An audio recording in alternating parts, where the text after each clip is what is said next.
All right. So last time we left, the roses are red. They had finally returned to Pentarose after a long trek out to Dunmar and then back to Pentarose and then to Solomon and this whole thing with the dragon and being tried for murder and then a trip or prior to that a trip to Purgatory. Been quite a long time since you've been in Pentarose, but you did return. You did have some information thanks to the Green Dragon's journals that there is a planned assassination attempt on Duchess Aelwyn's life during the Kaleidoscope Ball, which is about 2 weeks from now. This matches up with some information that you've been collecting in other realms, and you do thank the Duchess for the roof over your head. And part of the agreement there was that you were going to keep an eye out and perhaps try to keep her safe. Other than that, you guys made ran some errands, did some shopping, spoke with your naked bloody witch in the basement, and delivered the book that you had been sent out to retrieve back to Marcotte, the librarian.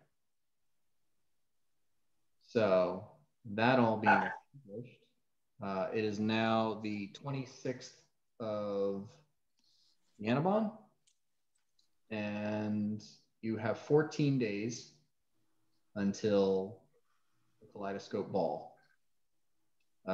You had three of you had sent out letters to the Duchess's personal bodyguard, to Gideon, the court jester, and to Vicar Escobar, the treasurer for Pentarose, requesting that they expedite an audience for you with the Duchess because of your knowledge and questions about the Kaleidoscope Ball.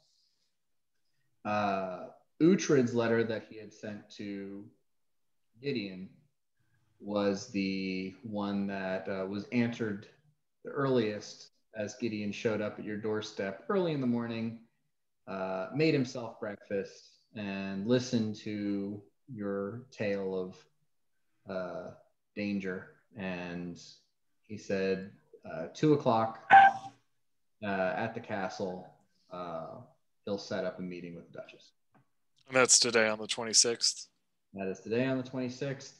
Right now, it is about 8:30 in the morning, and we'll pick it up there and see what is there any preparation or anything you guys want to do before you go to see the Duchess?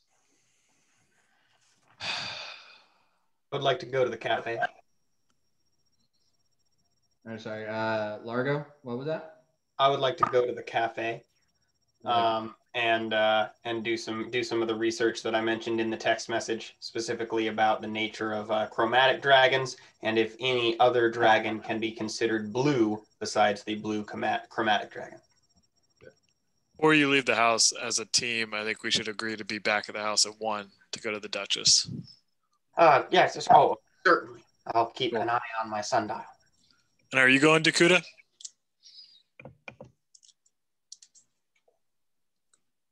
Where is he going?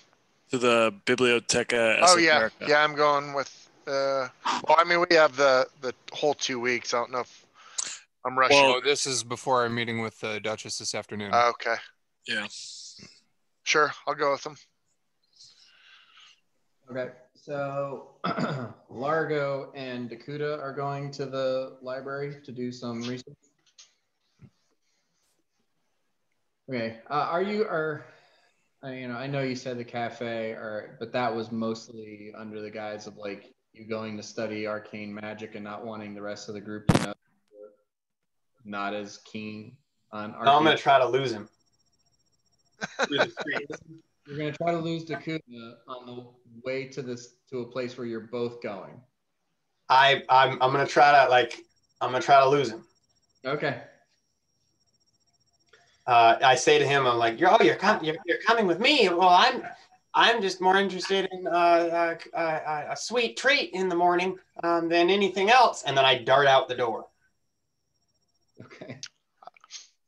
He goes. I mean, I don't chase him or anything. Okay, and I'm just able to I try to get there before him and be secret. I already know everything about magic, so I don't need to learn anything. I already know. So.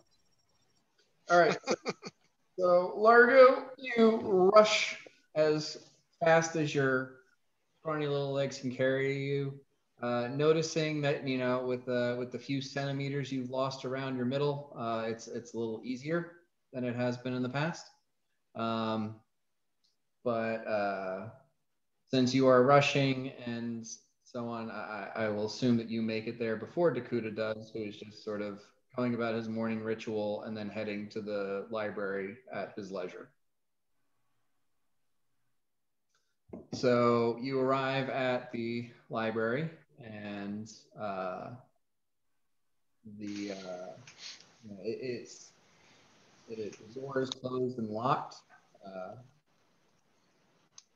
You've never been here this early in the morning. It is locked physically? Yes. And mentally.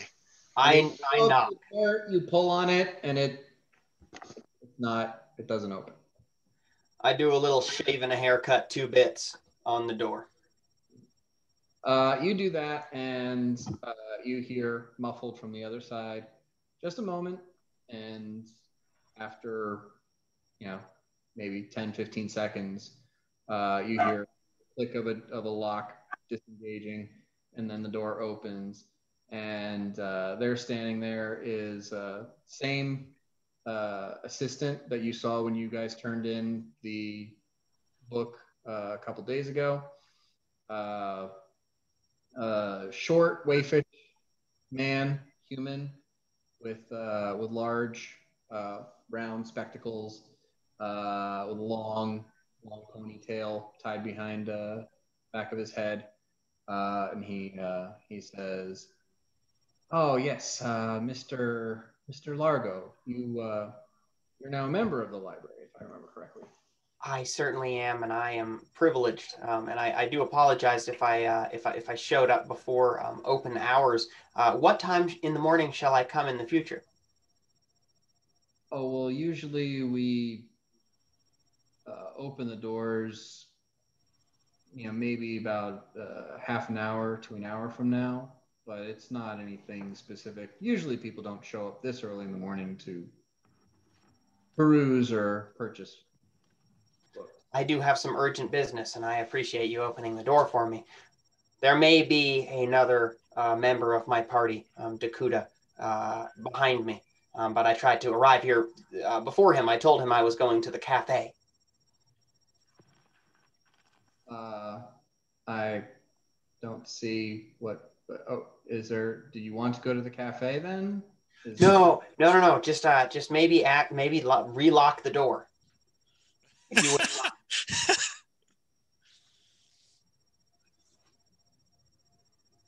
You know what? Never mind. Where's your section on arcane arts and specifically dragons? Oh, well, since you're now a member of the library, I can actually allow you into the shelves area. Oh, wonderful. Prior to this, you guys have always had the books brought out to you. You requested something, the assistant went back, looked around, brought you books. At this point, he says, if you'll follow me, he walks you past the seating area into that door you always see them disappear into. On the other side of that door, there's a library. And he points to basically there's a list of things at the end of each shelf about what's on that shelf, and it's kind of separated into, the knowledge skill checks effectively, with some, subcategories, but it's, there's no Dewey Decimal System. There's no card catalog. It's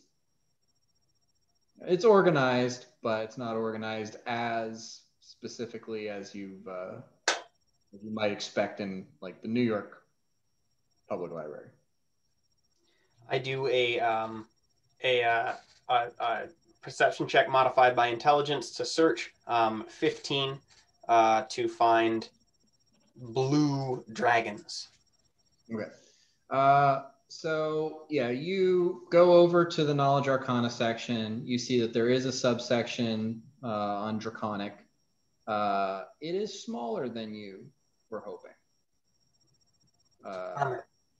And you take a look at some of these books.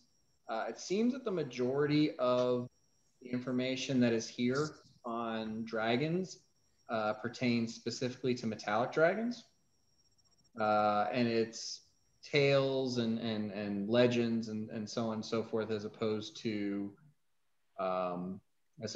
like study and research.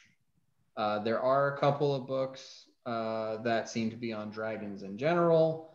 One that looks like, sort of a Encyclopedia Draconica that seems to have a very broad wealth of knowledge, but it's shallow.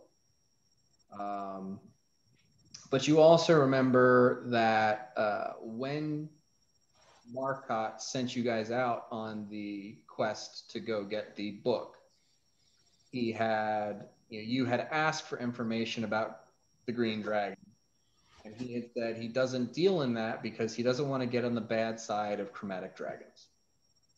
So he had very little information to share with you, and he had expressed previously that he avoids dealing in that information because he is concerned about the danger that chromatic dragons present. And if you go armed to bear with knowledge that he has given you, the dragons might trace it back to him, and that could be bad.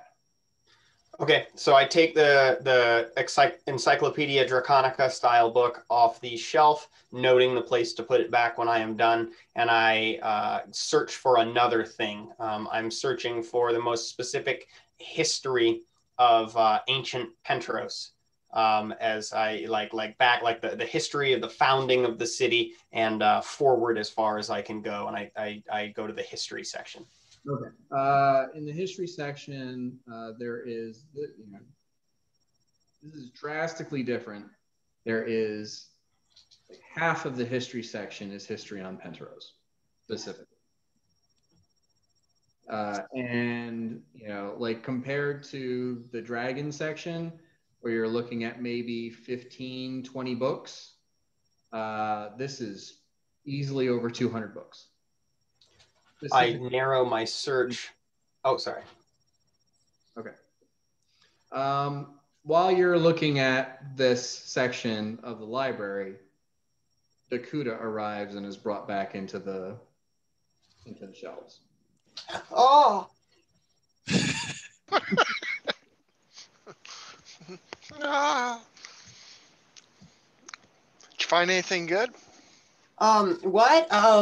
There's little information on dragons. But now I'm kind of looking at maybe some early history of Penteros and perhaps some sort of Penterosi underground, like the Atlanta Underground or something like that. Mm-hmm. And the kind of a history on the caverns below the city.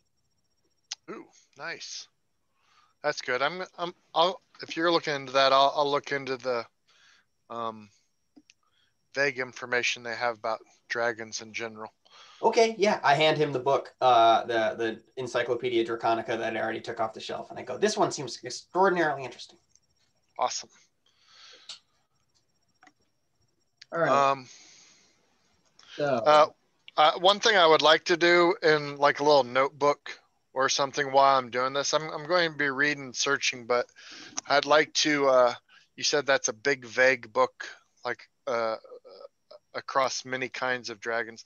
I'd like to like take notes of the colors, the elements, and some of the main differences between them all, and like a little note jot in a notebook there. Okay. All right. So let's do this. We'll start with the dragon stuff, since this is going to be a much shorter effort for Dakuda, and it is going to be for Largo.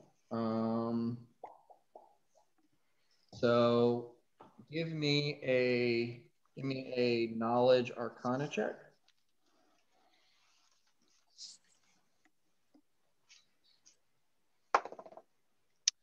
Rolled a 10, so that's 28. Okay. And I'm going to need a.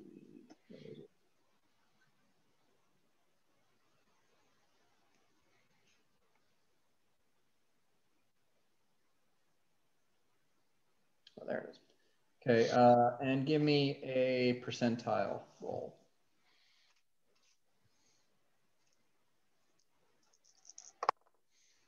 92. 92. Okay. So this encyclopedia that Largo has handed off to you does basically have it's broken up into 18 chapters. Each chapter relates to one type of dragon. The first 9 are chromatic dragons, and the second 9 are metallic dragons.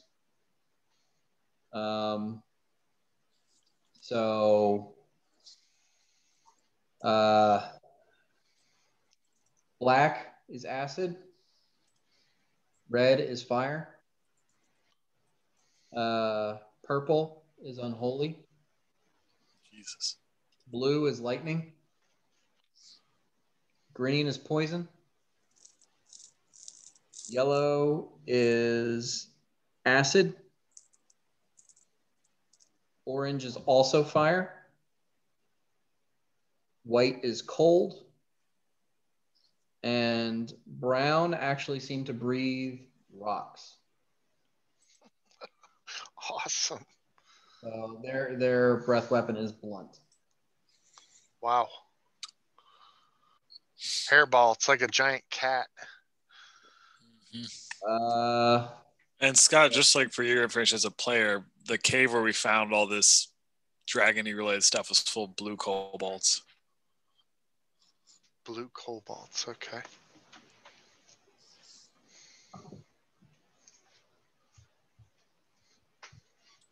So are you getting into the metallic dragons at all, or?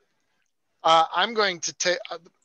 I would like to, for my personal, take notes of all of them I can, like some of the maybe any standout stuff of each one.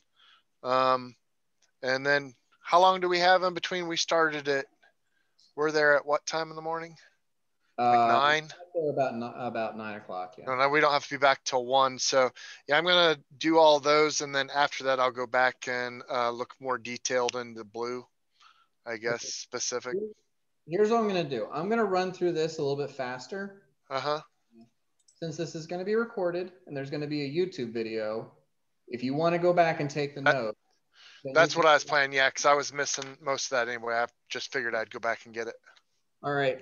There's a very loose sort of hierarchy, society aspect to dragons, and different colors or metals serve different purposes.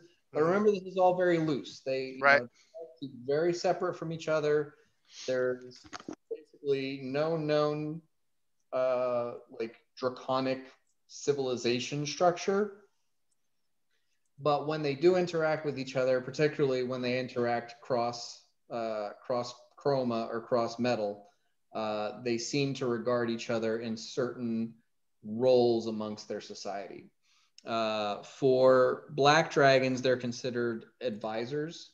The red dragons are considered tyrants and rulers. Purple dragons are predominantly necromancers. The blue dragons are known as manipulators. The green dragons are considered hunters. The yellow dragons are raiders. The orange dragons are considered merchants.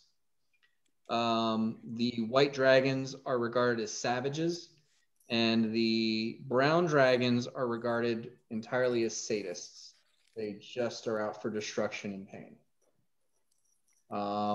Again, it's more of a like this is the personality that they hold, and in some sort of ancient history when there might have been an actual draconic society where they all interacted with each other, these were roles that these races played in that society, or what supposedly they would play if they came together at this point. Among the metallic, there are platinum dragons that breathe lightning and are also considered advisors. Gold dragons that breathe fire, and they're considered rulers. Titanium dragons breathe holy, and they are considered elite guard, there to protect the gold dragons. Silver dragons breathe cold and are regarded as ambassadors. Aluminum dragons breathe acid, and they are considered minor nobles. Iron dragons breathe fire, and they're considered soldiers. Copper dragons breathe acid and are considered the common folk. The lead dragons do not have a breath weapon,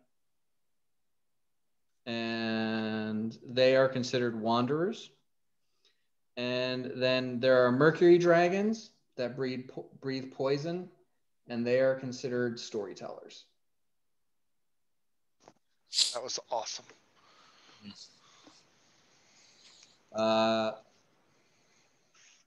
They're like, this is concentrating all this stuff down. Mm-hmm. And the majority of this thick tome is like third-hand stories and very little in the way of deep research, but it does give you the basic concept. There's actually lots of pictures, Mm-hmm. drawings in this book. And you do notice as you're reading through the metallics, like when you're like platinum, titanium, silver, aluminum, all of these are silver. But you notice that the platinum dragons have a little bit of a bluish tinge to their drawings. Titanium dragons seem to be like an iridescent silver. Silver is like polished silver. Aluminum seems to be brushed or dull silver color. And then the mercury seems to be like a swirling, reflective, like, oil mixed with water kind of sheen to it. But that's a lot of what you're getting out of that. Once I see what kind of all this good information that's in this, they don't care that I'm taking notes from other books, right? I probably return to this book a lot for my own personal taking notes of this kind of stuff. So I'm going to be, doing a lot of research on dragons, on magic, on that outside of this anyway. So I'll probably be Okay, and specifically for your purposes, the orange dragon's fire breath is a line. Ooh, interesting. Differentiates it from the red dragon's cone breath. But other than that, it all, you already know that the green dragon's breath weapon is a cone and it's radioactive poison. Mm-hmm. Lightning is a line. Unholy is a cone. The acid that black dragons breathe is a line, but the acid that yellow dragons breathe is like like an acid salt. So that comes out in a cone. And then the brown dragon's rock breath is a cone. I know you care about that, so Yeah, sure. You collected. Okay, thanks. All right, that brings us back to Largo. Yes. Now you're doing a history check, but you do not have knowledge history, do you? Correct. So just a plain intelligence. Right. 7. 7. Okay. So yeah, you're kind of overwhelmed by this wealth of history on Pentarose, and trying to decipher what in all of these books you can find that would be hitting exactly what you're looking for. Looking for anything about caverns specifically, like none of the titles, nothing says, the ancient catacombs of Pentarose or anything, the lost caves, nothing jumps out. But you do find, books like The Mystery of Ancient Pentarose or The Legends of Ancient Pentarose, that kind of thing. And you take a couple of those that look like particularly mysterious and like that they're revealing some sort of great secret. And you get the impression skimming through them, some of these are sort of like conspiracy theory, folktale, not hard evidence stuff, but you do get what's consistent is there is a consensus that Pentarose is probably the oldest city in the region. And surprisingly, even though the Elves of Solomon claim that Solomon is the original elven city, there's a strong belief, and there's significant evidence towards Pentarose being older than Solomon. It was absorbed into the Antlan Empire maybe a couple hundred years ago, but it existed before the Empire did, and it just there's this sort of weird, like, it's always been here, and nobody really knows who built it or when or for what purpose, or there is this, there's a mystery of the southern part of the city fell into ruin who knows how long ago, and they rebuilt the southern wall over some of the ruins. That's why the southern part of the city is called New Wall. And you can see that and you've been around the city long enough, you've seen that there is a section of the wall does not match the rest of the wall. It looks more uniform and consistent, where the rest of the city and the rest of the city walls seem to be, random stones that are fitted exceptionally well together.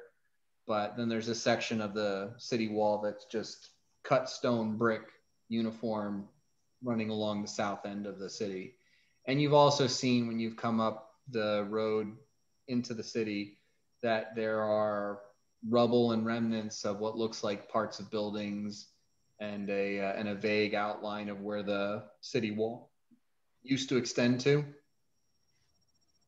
But again, in all these books that you're reading, there's conspiracy theories. There's these random thoughts about what that section of the city used to be, how long ago it fell into ruin. But it's kind of strange how little information there is, and how most of the history of the city starts about when the Antlan Empire took over. And everything prior to that seems to be lost to the ages. Even though when it says that the Antlion Empire took Pentarode, there were people living here. There was a noble in the castle. All of this stuff existed. But there's just sort of this transition of power, and then everything that is before that seems to be shrouded in mystery. Is there a common thread? Like, is there a most prevalent one or two conspiracy theories regarding the southern part of the town? Like, am I seeing some threads connecting, or is everyone just random? It seems to run the gamut. That it was destroyed by a dragon who an ancient king wronged. That one of the gods smote that section of town. That it burned down in a completely mundane, normal fire. The theories seem to run the gamut. Nothing is sticking out as specific. Is there an author? Is there an author who wrote that perhaps it was destroyed by a dragon that was angered by a king?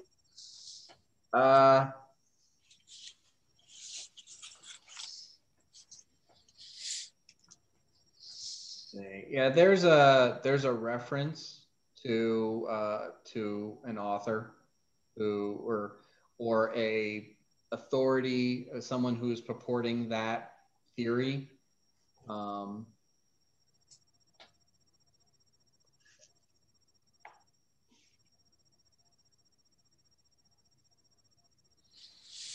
Anything you want that name? Oh yes. That would be Tomas.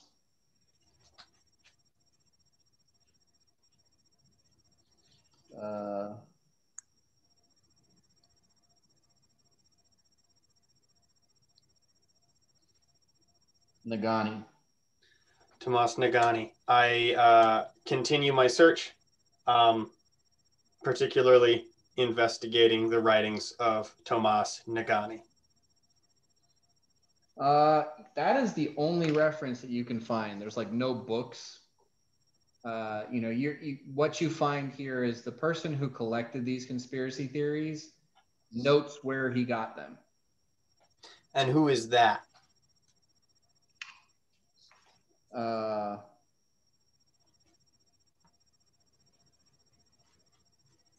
Ervald. Okay. Stonewright. Downright. Okay. Stonewright. Downright. We assume it's a dwarven name. All right. And the date of this, like, is there a possibility that Ervald is still living? The date for this book, it seems to be about 70 years old.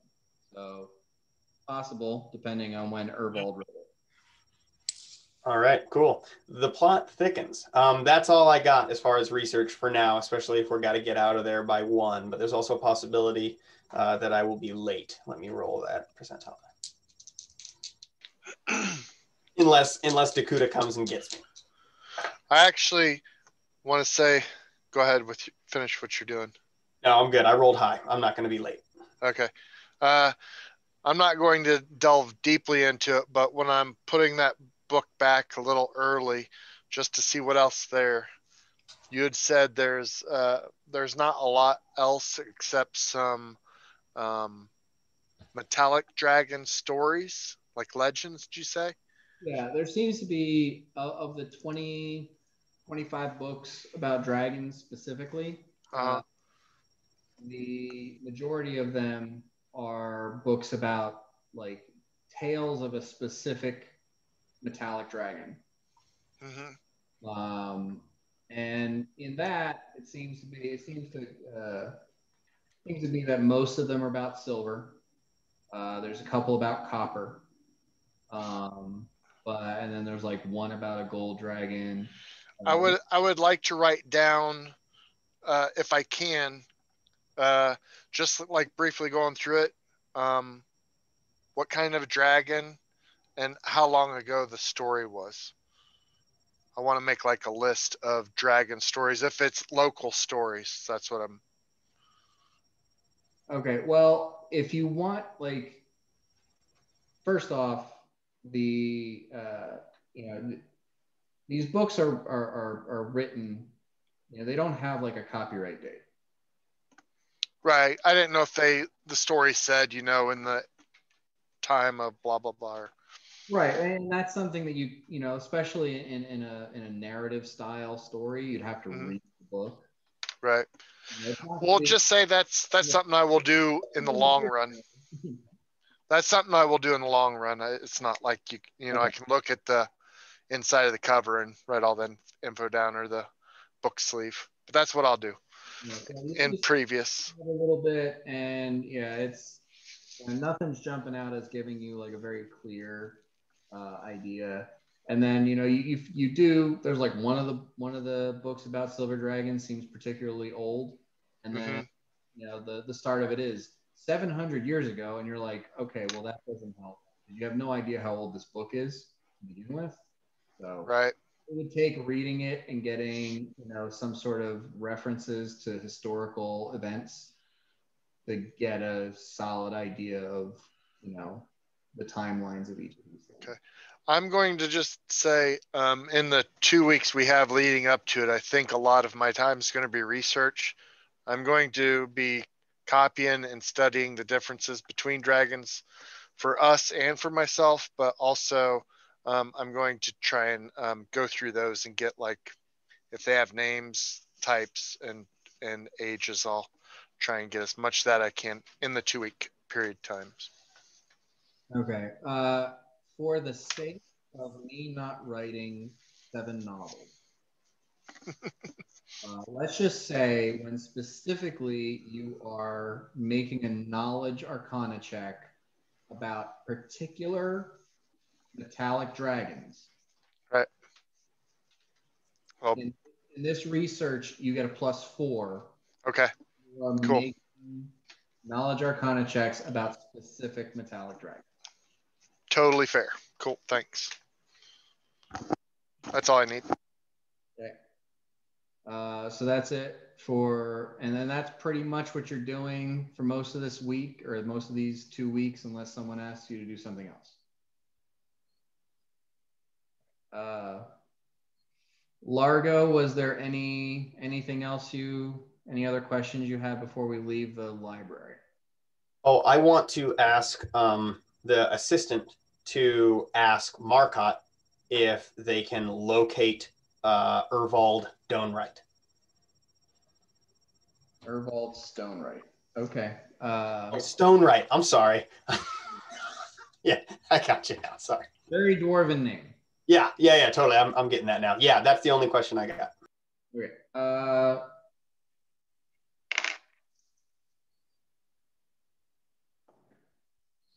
Okay. Yeah. He says he will pass the message along. He hasn't seen Marcotte yet this morning, so he will let him know when he sees him. And your name again? Elliot. Elliot. I take Elliot's hand over hand sandwich and go, thank you. And eggs. All right. So let's go person by person. Bort, is there anything you're doing this morning in preparation to meeting the Duchess? You're muted, Mr. Sizemore. That I am. I wanted to speak with Murak over breakfast at the house about the Duchess's, who is their sort of finance minister, better beer business guy. Who is that again? Vicar Escobar, I believe. Yeah, the vicar. And just Delic, or a worshiper of Delic at least. Yeah. I wanted to just talk with you about that guy and just refresh Bort's memory on our just sort of relationship and dealings and our vibe on that dude as roses are red. From my recollection, our we've had limited interactions with him. He's always been with the Duchess. The only times we've really directly interacted with him was when he showed up to the house and was like, "Hey, give me that dragon egg." And someone correct me if I'm misremembering that. You are misremembering that. What? You are misremembering that. Well, there you go. Yeah, I thought we had more of a sort of kind of convivial relationship with the vicar, that it was a little more friendly, a little more, we're, sort of adventuring guys, and he's into the yields of adventuring guys. Oh yeah, I was mixing up. That was Gideon. So yeah, so Gideon showed up and said, "Give me the dragon egg." Yeah. He did pay for it, but he said he was going to take it, and that there was no two ways about it. Vicar Escobar was the person who pointed you towards Zim as a possible person who would want to buy them. Mm-hmm. So he hooked you up. There was a finder's fee that he wanted, but other than that, you did, he did work with you. And at one point, I think it might have been Largo wanted an audience with the Duchess, and he showed up with two nuns. I forget, I think it was Largo, maybe Mirok, and possibly Uhtred, to the Temple of Delic, where one of the nuns turned out to be the Duchess in disguise. And that was post Tarnholm, right? That was post Tarnholm? Possibly. I thought that's why she was meeting us there, was that it's like, hey, I really shouldn't be seen with you guys. Yeah, I think that had something to do with it. So he's kind of a G. Yeah. He's been, and he was the person who brought you to the Cordessi estate and, signed the paperwork over and set you guys up here. He's been kind of a fixer, kind of a homie. Yeah, he's been helpful. You never got a super friendly, he's not into you guys, is super, but he does. He's a businessman. He does business, and he recognizes that adventurers, do business and show up with shit that might be interesting. So that's been your experience with him. Okay. Well, thank you, Mirok, for helping Bort refresh his memory on the nature of our relationship with the vicar. It's very easy. I'd like to speak with him on about some business, and I want to sort of pick your brain. Largo's away, but you've been sort of in Largo, as when Largo was kind of floating around a little bit, you were kind of the rock of the group here. Are we trying to stay on message for this trip to the Duchess? Is this an opportune time to maybe speak with the vicar about some side business, or are we keeping the main thing when we go in to do this combo? Mirok thinks that when we're talking to the Duchess, we should only be focusing on her personal safety. However, if along the way you're talking to Father Escobar or Vicar Escobar, and you framed what you needed as a way to gather information to that end, I think that's super appropriate. All right, this could maybe be after we speak with the Duchess. A separate conversation, but maybe today as well. Mm-hmm. If we're going to be in the palace area, we have a reason to be there. We have an entree from Uhtred's buddy. Uhtred's best pal. Jester man. Okay, cool. Bort's good. That's Bort's deal. Okay. Uhtred, is there anything you want to get done this morning before you go see the Duchess? Yeah, so basically what you heard, or Uhtred goes running out of the house like he just won Charlie and the Chocolate Factory golden ticket, super happy about the day. He heard, he knows what time to be back. He's got a goal and he's running. He's got a couple things he wants to do. He has a giant sack on his back of armor and whatever he's running out of the house with. I believe I have in my notes here, and weapons. Sorry? Huh? Say that again? I have the armor and weapons that I had taken in the giant knapsack. Okay. So this is from Dunmar? Yeah, it's from what I dropped off before when it's what I had stashed in the house when we came back.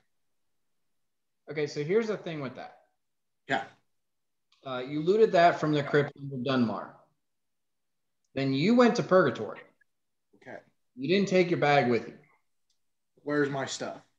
And correct me if I'm wrong, Mirak, but you probably took all of those weapons that were buried in the dwarven crypts and put them back. It was actually Yokai that did that. Okay. Yeah. None of that armor or weapons. It's all gone. Who is delivering me this information? Your hand when you reach in a bag. I mean, you came back from Purgatory and it just wasn't there. You know, like they gave you your shit back and there wasn't, 500 pounds of dwarven armor and weapons in your shit. Because I had 500 pounds. Okay. Mood's changed a little bit. It's a sharp nosedive. Now, Uhtred grumpily walks out of the house in haste to the beef and beer. Okay. Where he would like to post up and speak with, I believe it's Ellie? Ileana, yep. He'll be seeing her to get a couple of fixings in, and then he will be going after he got his. This is something y'all didn't know. This is his own internal thing, but he feels pretty spiffy right now because he got all cleaned up by his homie, and now he wants to go get his hair braided to look good for the Duchess. Yeah, bro, you do you. Because the Duchess and him have a thing going on that y'all don't know about, neither does Dan.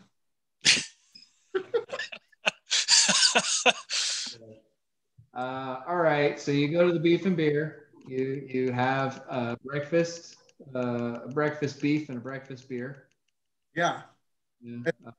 Can I check to make sure that it's Marcus, right? Yeah. Yeah, he's not being a jackass, is he? Or is he even there? You show up. It's fairly early. Ileana is there. You ask about Marcus. She says he usually doesn't wake up before noon, so he's not around. He's good for him because I was in a pretty bad mood before I got there. Yeah. So really, all I was going to do is just hang out there for a little bit until I didn't know what time my stylist would be open. But maybe I could just ask Ileana if she knows how to braid hair. So for your breakfast, the charge is 3 copper. I should have that. If I don't, Yokai can come pay my bill. I'm fairly confident you have 3 copper. Yeah, I did. Are you tipping her? Oh yeah. No, I thought you were going to say more stuff. Yeah, I give her a silver. I got. If you ask her if she'll braid your hair. Yeah, I'm just like, hey, I have a pretty important day coming up. I appreciate the L. Do you know of anyone that can fix my hair to look like a golden god? Or can you do it yourself? Yeah. Give me a diplomacy check. Roll a 17 on the die. I have no diplomacy. Okay, what's your charisma bonus? -3. Good God. -3? Yep, yeah, -3. Okay. Well, you have a pretty massive bonus on your diplomacy with Ileana when you're tipping history. She actually she pulls over another one of the actually she says, hold on, and she leaves, goes upstairs, comes back down with a sleepy looking half elven woman who has like a very elaborate sort of braided hairstyle going on all over her head. Like, you know, pulls and braids that come down and loop under the ear and then go back up into the hair and everything. And she says, this is Leal. And, you know, if you want to hire her, she can definitely braid hair. Hello, Lil. Nice to meet you. I would like for you to bestow your hands upon my head to make a fashionable do. She looks at you and she like kind of feels your beard a little bit to get the to get the consistency, and she says, well, how much are you looking, like what are you looking for, and what do you want to, how much do you plan to hire me for, like? Well, let me ask you a question. Have you ever done this act for anyone else? I've braided some of the other barmaid's hair before. Excellent. It How helps much did they pay you? Stuff. How much did they pay you? Usually not too much. I mean, sometimes I do it for free because they're my friends, but you know, copper here. How would one gold piece sound? One gold piece sounds very good. Yeah. Everyone here has always been super nice to me when I come in and have my ale. And if you will fix my hair, I will bestow to you a gold piece. She looks at you and then she looks over at Ileana, and Ileana's like, so like you get the impression like there was this, is this guy for real? And Ileana's like, yeah, oh yeah, really legit. So she actually asks you to come back upstairs with her to her room, and she'll braid your hair there where she's got, you know, some of her combs and stuff. Cool. And I just tell her, I say, hey, I'm meeting with an old friend of mine. I'm trying to work things out with her. She really wants to get with me, but I don't know how I feel about her just yet. All right. So yeah, you like on your way up, you go to the second floor, and she says, okay, just, you know, don't be super loud. This is Marcus's floor. Like, he sleeps like a log, but I mean, don't like knock over anything or anything. And then you go up to the second floor, and then on the third floor is where her room is. And she takes you to her room, and you start gossiping with her like teenage girls about relationships and shit while she braids your fucking hair. First off, Uhtred does not gossip about like a teenage girl. He merely states facts. Yeah, so he does that, and that's what, I mean, he just gets his hair all done up, and I mean, how that probably won't take long. And just on the way out, I would like, when I do get to the second floor, to jump up and down as loud as I can, like a frog on my way out. All right. So yeah, as you jump up and down on the first floor, loud as you can, and as you're going down the stairs, you hear, you know, Mark is like, "What the fuck is that? Who the fuck?" You know, like just a string of profanities and aggravation, and sounds like he's like tripping and fumbling his way out of his bed. Are you gonna wait for him to show up, or are you leaving? No, I want him to see me, and then ask who was that. All right, so he, you see him stagger out of his room, door slams open, and he's standing there in his bedclothes, you know, still like eyes half closed, that sort of swollen sleep sleeping face. He's like, "What the fuck was all that noise? Who the fuck are you? Why are you up here? You're allowed to be up here. Why are you fucking trespassing?" I am Uhtred, son of Uhtred Houndson. I do not know what noise you speak of. I was merely leaving. He says, "You bet your fucking ass you're leaving." And he reaches behind the door and pulls out a wooden club and charges you. Okay. Do I get to roll or is this guy coming to attack me? Because if so, he better prepare for death. All right. Well, Uhtred is not stupid. Uhtred does know that he is currently trespassing on somebody else's property. Uhtred is also aware there are no witnesses around.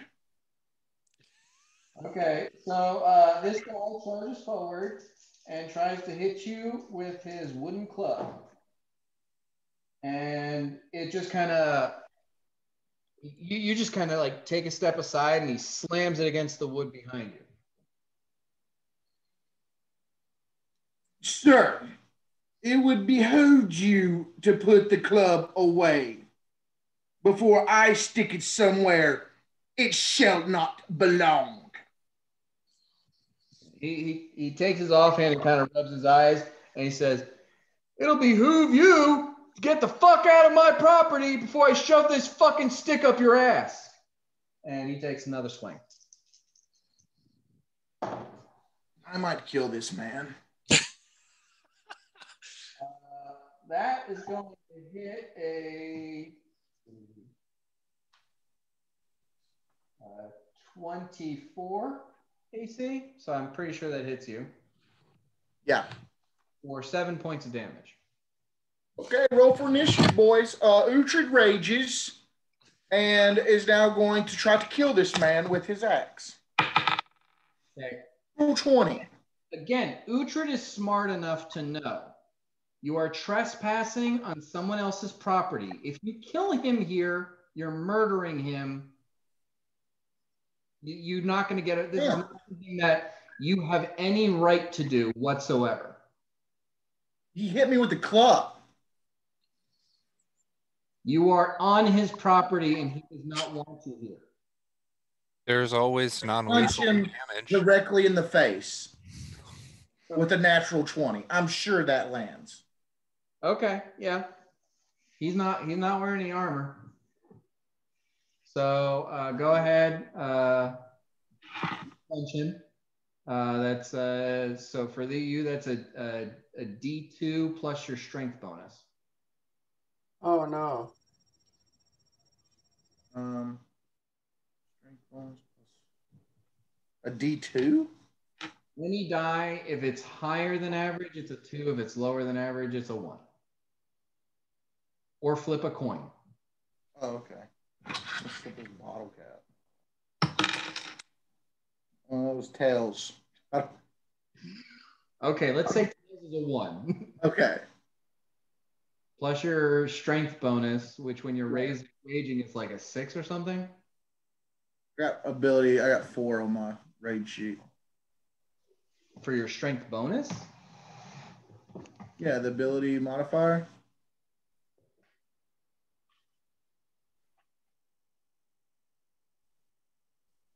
When you are raging, it's a 7. Oh. So that would be 8 points of damage. So you punch him in the face. He staggers back and looks back at you. He's like, and he calls down the stairs. He says, "Ileana, get the guard. I got a fucking asshole in here and he needs to leave." And he swings at you with the club again. And that's a natural 20. Oh, we're doing natural 20s on each other.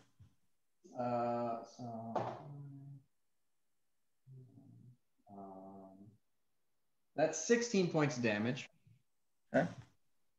And you're like you fought like normal average people before. Yeah. This guy's got some. He's not just some schmuck.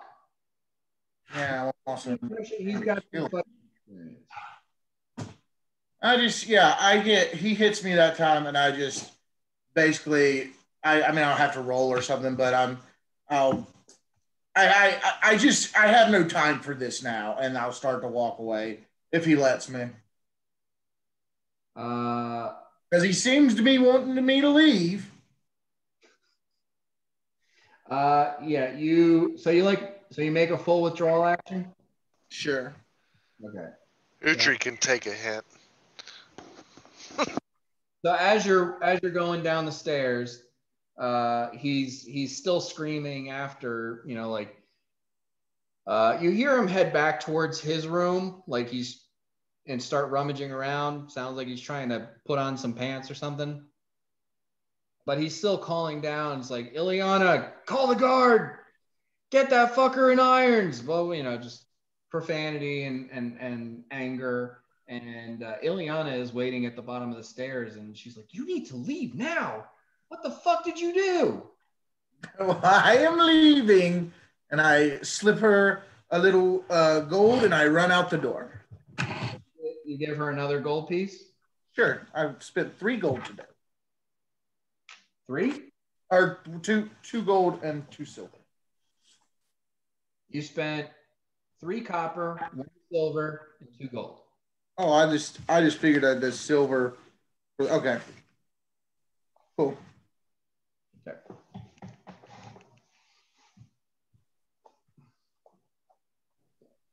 Yeah, you were on his property disturbing him, and he saw an unauthorized person on his property, and he was within his entire right to attack you when you didn't leave.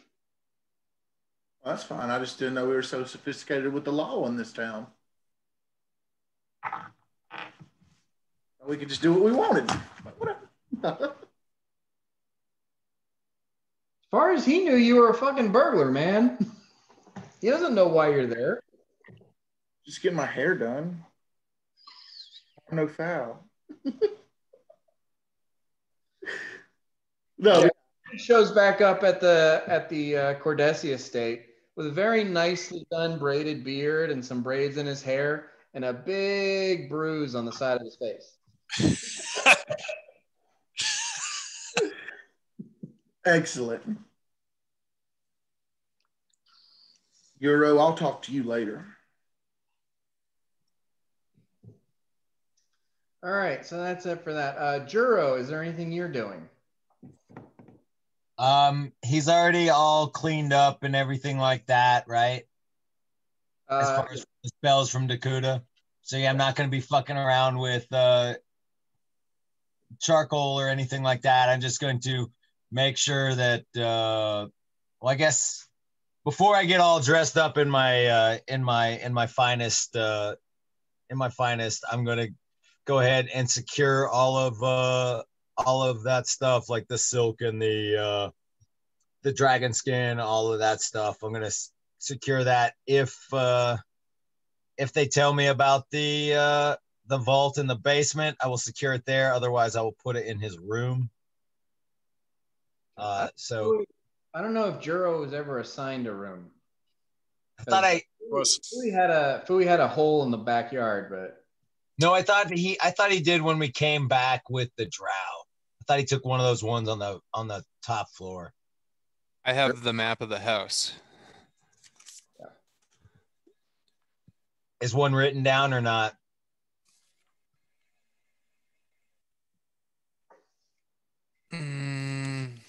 I've got yokai on the top floor. The room next to Dakota's, between Dakota's and Uhtred, you're in the corner. You don't have a balcony. That's what I thought I remembered. Mm-hmm. I'm sure that you know about the vault in the basement. I don't think anybody was keeping that a secret, as opposed, aside from like keeping it a secret from anyone outside the Roses Are Red. Cool. I'll secure that, and I guess I'll secure all my my weapons and everything. We're not taking weapons in to see the queen. I'll check that by Mirok, but as long as that's correct, I'll basically secure all that stuff in the vault, and then I'll ask Mirok if he has the ability to do and that's kind of how he says it. He just kind of does like some hand gestures, like, and then if Mirok doesn't get that, he says like, get some of this charcoal off of me, please. I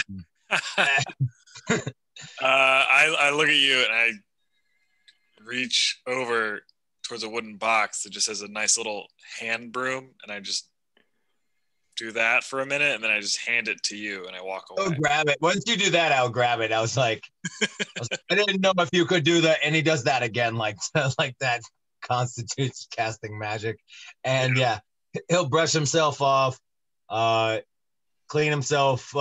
If there's like, I imagine there's some water, he'll clean himself up, and then he'll get dressed in his finest. Okay. Which his finest is now the purple, right? It was white, it turned purple, or is that my mithril? Yeah. So I get dressed in that. Well, whatever your finest, no, like your armor turned purple. Okay, no, I get dressed in my. I get dressed. I bought like the fancy clothes. It was like 10 gold or something. So like my silks, and so that's all white. That's still then all in my colors. So that's all like the colors of the Church of Payana style. And I wear my, and I. It would be like a sort of kimono. Yeah, exactly. Get all done up in that, and kind of fix my hair a little bit, I guess, and just brush it back. But yeah, just basically get ready to look as presentable as I possibly can for the queen or the Duchess, and I will bring the tea that I have, the above average tea that I have that I harvested on my ways, and I will spend the rest of the time trying to figure out stuff to rewrap it in, put it in something, take it out. And he's really like, does this look good?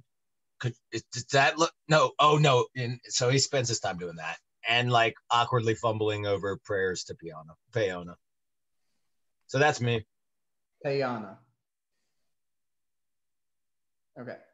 All right. Mirok. You had a conversation with Bort. You brushed some coal dust off of Juro. Anything else you're doing this morning? Yeah, somewhere in the middle there, I'm gonna have a nice hearty breakfast. I'm gonna talk to Bletta at some point during the day, just nothing of note. I'm gonna go out to the backyard for a minute and kind of like that Narcos meme where the guy's just waiting around in the pool. I'm just gonna kind of stand in the backyard thinking, staring at the bare dirt patch where Fui's little hovel was. I'm gonna go about some other tasks in the house and then go to the front, get my letter, see that I have a letter from the Count of Wynn. And then as I'm there, I'm going to see like the little marking, the stone shape I said, are inscribed about a goblin. I'm going to like stone shape that away, then just go inside, open and read my letter. That's all I do for the day. Okay. All right. As you are getting ready to leave to go to see the Duchess, and you're sort of straightening out your armor and trying to make yourself look as presentable as possible, you notice that the dwarven markings on your adamantine armor have changed. Ooh. Where they used to have sort of like almost like a Celtic knot motif in the engravings, there seem to now be like some stylized semblance of like wizened old dwarven faces with long beards. Ooh. Sort of on the two chest plates. I'm imagining like that movie, the Disney movie Atlantis. You know, like the stone carvings of the kings. Sure. That's where my head goes. Yeah, and you know, on the epaulets, and on some of like the skirting plates, And it seems that the magic of the soothsayer's raiment that wasn't working has actually come into power. Oddly enough, you were expecting that this would give you access to another life revelation. It does not. It gives you access to an ancestor revelation. And it is the Sacred Council. Fuck yes. Okay. It's like you can add +2 to a D20 roll so many times per day. Yes. Awesome. Cool. Very cool. I'm assuming that happens in my room, and I'm just very emotionally overwhelmed for a moment. Privately. Okay. And Saruk, is there anything you were doing? Unmuted. And can you help me remember, is this the morning after we've gotten back to Penteros? This is 4 or 5 days after you've gotten back. Okay, cool. So I need a shower for sure. Really, if I'd like to have, spent my birthday with Samara, and she was really sweet, but she knows I know I have a meeting coming up with the Duchess. Honestly, I'd like to ask her, as being part of the city guard, does she have any recommendations for behavior in such a meeting? And then if she could also, make sure I look presentable. So you inform her that you have a meeting with the Duchess. And you sort of immediately get this sort of weird, like, she's like, why? Why are you seeing the Duchess? Well, we're kind of we have a responsibility to defend her against this particular threat. What do you think? She's pretty? God, no. Not my type at all. Yeah, you get a little, like, there's a little bit of all of a sudden, like, this cold cattiness there. Yeah, like it's my whole like our whole troop is meeting her. It's not me personally, one-on-one situation. Yeah, you do have to smooth this over a little bit, but eventually, and then she does tell you that she's a little pissed off because she requested to be on the guard for the Kaleidoscope Ball. Okay. And she feels like she met all the requirements and she should have gotten the assignment, but the captain who's in charge of that, he's a dick and he's totally screwed her over, and she should have had, she should have been able to do it, but so she's just, she's salty. And I say, my love, would you like me to inquire on your behalf? I'd be happy to. She does that sort of like, well, I mean, you don't have to, but if you want, like, you get the very distinct impression that she absolutely wants you to, and if you don't, she'll be pissed now that you've offered. I'm familiar with the vibe, if I do say so myself. So other than that, I'd like to wash my face and hands, just so I don't look like a total scumbag.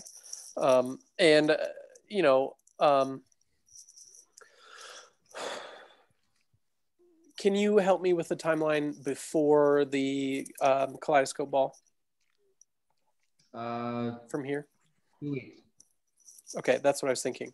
Okay, cool. Yeah, I would just like to make sure that I am prepared. I've asked her, hey, should I not say any words? And I want to look presentable and clean.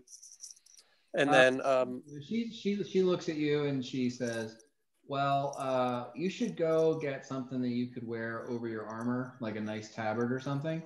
Mhm. And she directs you to a place where you could get a tabard in like the city colors. Yeah. And then she says, you should probably just like, let that gnome talk or something. She knows me. We're really getting to know each other very well.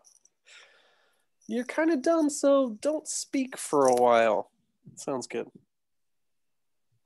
Yeah, I'd love to pick up a city color tabard. Okay. Dakuda, don't cast fireball. Yeah, so you go where she directs, and there's you can get there's a couple of options there for like 2 silver. You can get kind of crummy one. It's green with red trim, and like some silver, but that one looks like real shitty. What did I say? That was for like 2 silver. Yeah.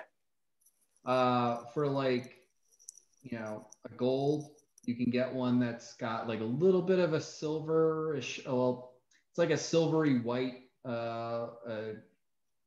trim to it. It looks somewhat similar to some of the town guard tabards, but it's a different design so that it's not mistaken for a town guard. Sure. And then if you want to do, they have a 20 gold tabard that's like made out of silk and velvet, and that one's really nice. Strug is too cheap, and he has a connection to the town guard, so he's down with that silvery town guard business. So you go for the 1 gold option? Word. Yeah. So I mean, it's like a silvery white thread. You're not sure exactly what they did. There's no metal to it, but it has sort of a metallic sheen to it, and it looks nice. Hell yeah. It looks better than you just walking around in your armor. Yes. Word. Okay. All right. That's about it for me. And Godric just kind of follows you guys, I guess. All right. So about 1:30, you guys all meet in front of the castle. And, Yes. you inform the gate guard that you have a audience with the Duchess. They say yes. We've been made aware. Roses are red. And then one of them runs up into the castle and comes back a few moments later with Gideon. Okay. Gideon addresses you all and says, well, I hope that this comes to some sort of good purpose in protecting the Duchess. We had some expectations that the Kaleidoscope Ball would have been an opportunity. But anyway, let's go and be prepared to meet the Duchess again.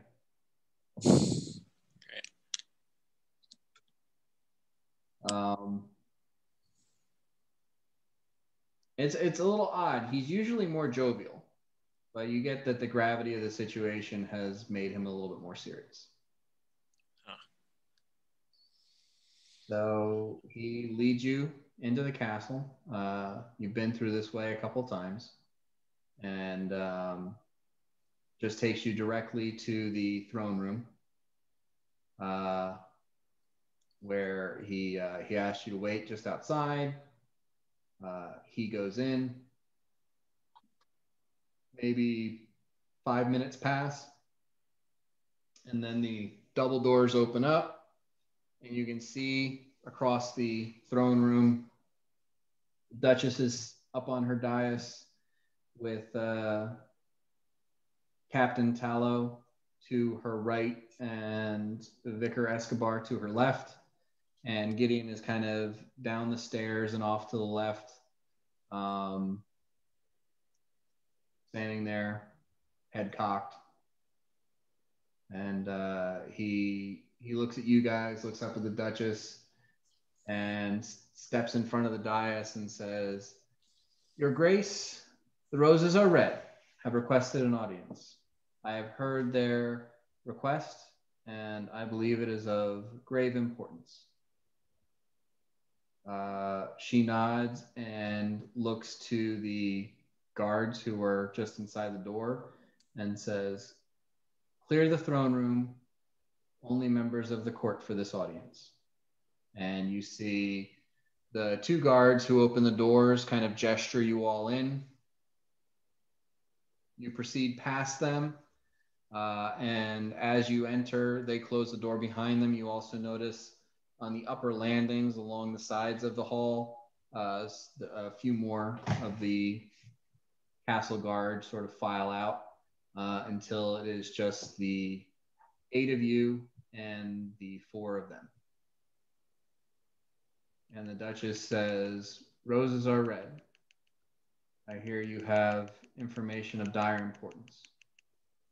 Please share."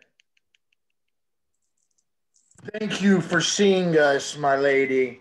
I want you to know how happy I am to see you healthy. I'm gonna look aggressively at Largo, like, you need to fill this air. Yeah, hello. It is certainly a pleasure to see you, Your Grace. We do indeed have dire news, and that'll be a 35 diplomacy as I say the following. You have employed us to keep you safe for the foreseeable future and figure out what aggressors may be trying to harm you. Unfortunately, we have gathered information about aggressors that are trying to harm you. There will be, according to our information, a assassination attempt on your life during the Kaleidoscope Ball. We would recommend that you do not attend.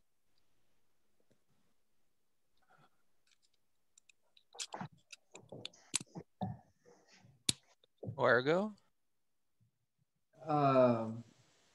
So when you say I recommend you do not attend, all 4 of them sort of like shoot glances at each other.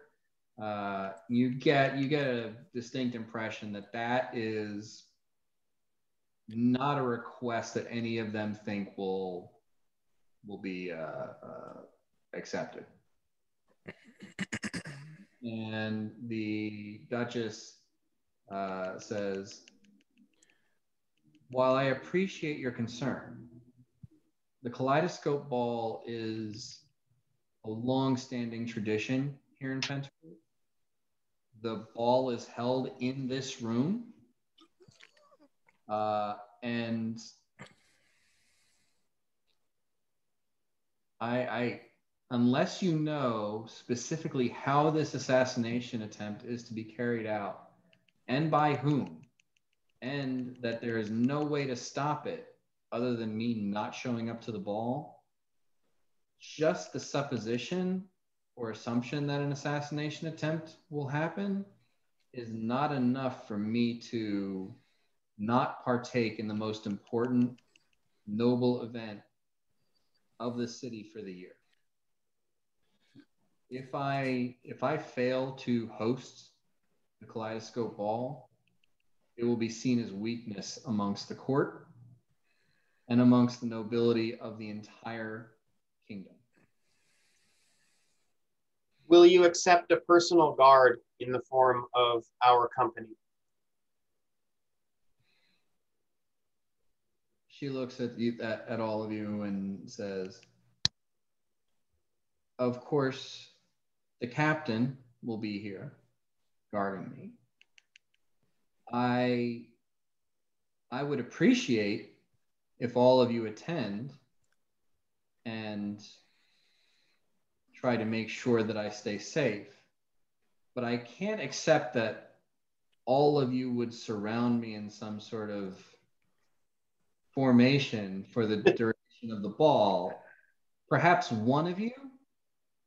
I propose a shield wall. That for you. I mean, I think we got our candidate, guys. I will step forward because there are no eyes to watch a room at a party like a dwarf size, my lady. Uh-oh. She Mrs. Uhtred, while I appreciate your offer, I'm concerned that perhaps the company that I will be interacting with during the ball might not be your best suited atmosphere. I am like a chameleon, my lady. I blend in like no other. Well, I do believe that our dwarven friend believes the words that he says. I as well doubt his chameleon abilities. But I do think it would be wise if one of us paid close attention to you during this ball. And perhaps you would like to choose one of us who is best suited to the task to remain quite close by you. She leans over to Captain Tallow, and Tallow leans over to her, and they whisper back and forth a little bit. And she says, not to be indelicate, but this is a ball that will be attended by the nobles of the city and some of those from beyond in the kingdom. There are racial tensions to be considered. It would, again, no offense meant. You are all champions in my eyes. But the best received and least incident creating would be either a half-elf or a human. And that leaves us perhaps with Dakuda and Godric. Dakuda. Go with Dakuda. Our Godric's a friend healer. Godric has become but a healer in recent days. I as well would ask Dakuda to take this charge. I would be fine to do such task. I would be honored. Regarding the identity of such aggressors, might I confer just a little bit as I just traveled upon in my mind and reached an idea? Might I confer with my friend Mirok before saying what I'm about to say? Is that acceptable to you? All right, so real quick, before we go any further here, this is a little bit of out of play, a little bit of, first off, when it comes between Dakuda and Godric, one of them is armored and one of them is a guy wearing a robe. Yeah, and I don't really know that I have a whole lot. I mean, I can do stuff, but a good thing would be to either protect her or whisk her away in some way. Yeah, I think it should be Godric. Yeah, because I don't really. I was thinking if she could prepare herself with some type of item that could teleport her away, or something like that would be good. But I don't have something that could do that for her. If we're talking about this, though, as of right now in the game, Godric doesn't even know what the hell how he feels. Right. Well, the second thing is that this would actually be an opportunity for Godric to protect somebody instead of fucking killing somebody. Yeah. It fits what he's trying to do with this character. I was trying to give this as an opportunity for Godric to like get on the path that he's supposed to be going. Mm-hmm. Let's put him in there. And I don't think that I'm not sure if Nick is actually going to watch this video, but since he's not here. Tough. Hi, Nick. Hi. Roderick, you're getting your shot here. Say hi to your dad for me, bud. Must be nice. Ostensibly, are we Like, all?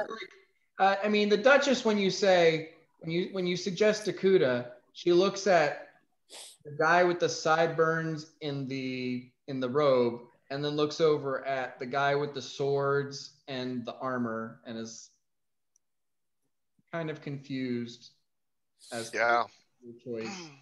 And then I can protect myself. Godric stands forward and says, "No, it would be my honor to protect you." Now, being the one who was not here last week, I'm filled in. I cliff notes the video, but it is my conjecture that we've got the head of Kyla and his cousin, the Lord of Senton. Those are our most probable suspects as far as assassination. Is it okay to divulge that to the Duchess? Did y'all discuss that is not a good idea? We haven't. I don't know if we want to just say that outright. Like, hey, Yeah. we think it is. I don't think we have enough evidence to make that accusation yet. Yeah. So we just say it's probably the Tiglin Guild, or do we the letters that we found in the journal of the Dragon Lady, that doesn't suggest an identity, that just suggests a intent, correct?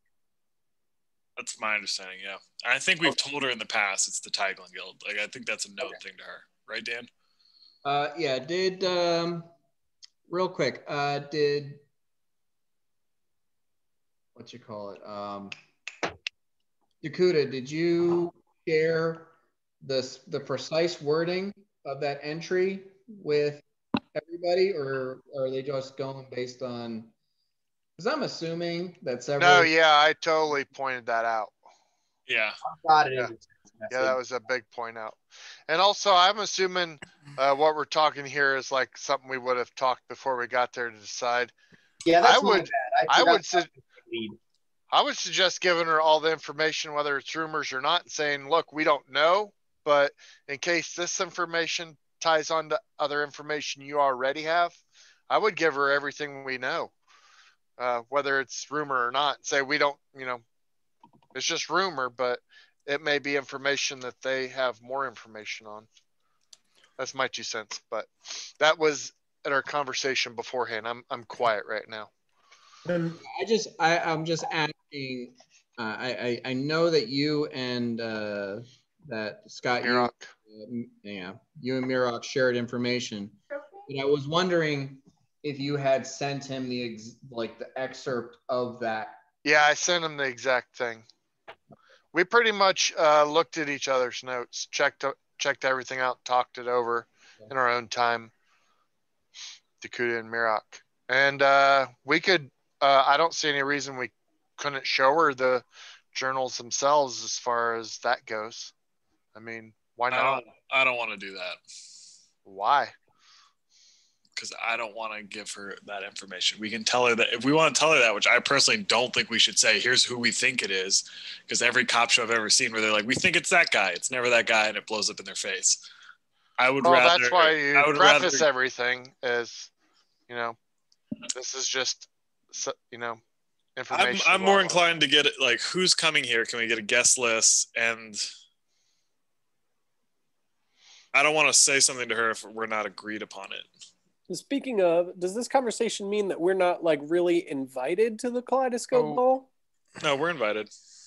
Even if we aren't the right look? Yes, Michael, we're invited. Don't worry. You got that tunic, bud. Or tabard. if we're kind of talking too about what we're going to say to the Duchess, just want to throw this out there as well for Mike or Largo or Mirok or Largo, whoever's going to say or talk or divulge this information. with the four of them, the five of them, maybe throw in some information too that's not true, that we know is not true, just to see if that information spreads anywhere else, to pinpoint, to make sure that of those four that are protecting her. I hear that. I think the problem is we're talking to her right now. So I don't think we should start going down rabbit holes about like, maybe we do this, man. And like, we're here. That's what I'm saying. Like, we don't, it doesn't sound like anybody knows what they're going to say to her. I'm already saying things. Yeah. I admit that I started a little prematurely, but Dan, if it's all right, could I still use that 35 diplomacy, and without going on a long diatribe in the Largo voice, kind of explain to her that we did track down an evil entity that had infiltrated Solomon in the form of this dragon. We came upon some journals, and we found some anonymous letters asking that dragon entity, which is now vanquished, to take part in an assassination attempt at the Kaleidoscope Ball. So just the general information without having to go on along like, well, we really gotta do, and just kind of pass on that information, still using that diplomacy roll of 35, and kind of just try to say like, listen, here's what we found. Here's what we've been through in the past couple, in the past week or so. We found this dragon that was posing as royalty in Solomon, and they were asked by an anonymous letter to participate in an assassination attempt. If we could get a guest list to the Kaleidoscope Ball, so we can do some vetting and maybe do some, sleuthing before the Kaleidoscope Ball, that would be greatly appreciated. Okay. So when you bring up the dragon, the Duchess kind of scans her court, and they all kind of look back and forth to each other, and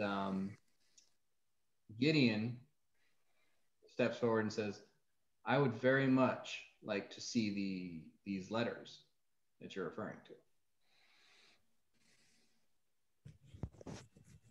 I think we have them on us. Yeah. Do we have the letters or just the journal entries? You didn't ask about the journal entries. Dakuda would have the relevant information. It's just the journal entry. You're muted, bud. We didn't bring all of those with us. That was a pretty good stack.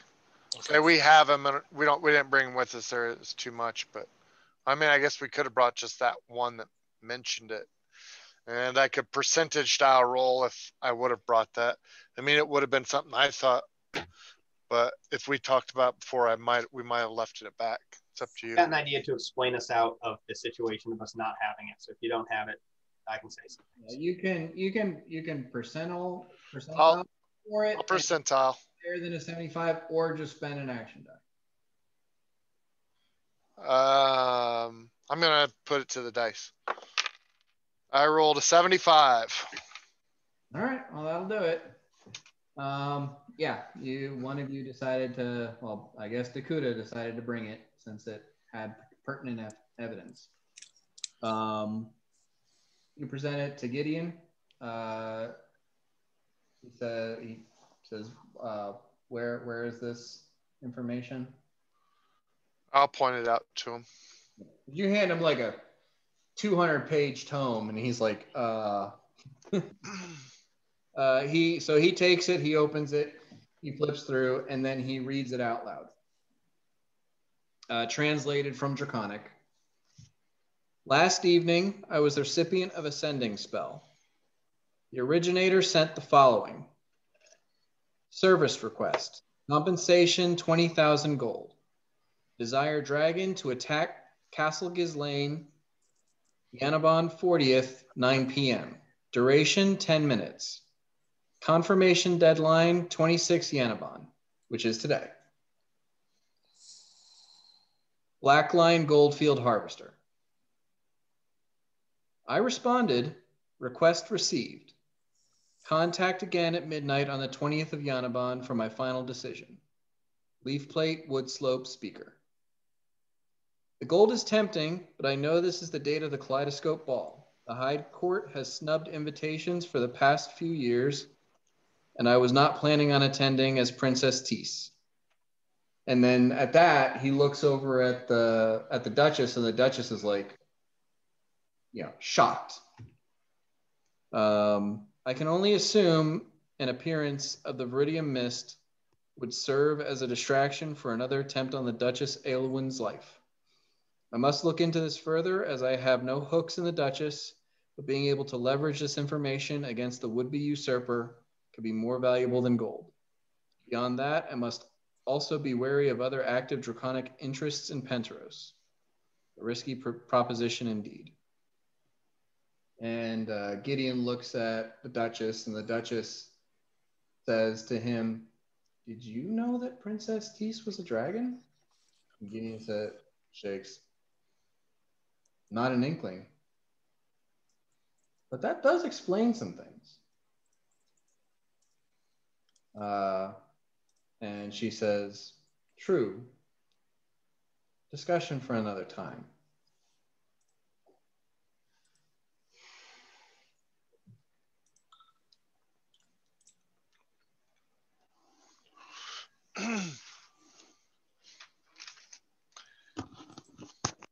Are we?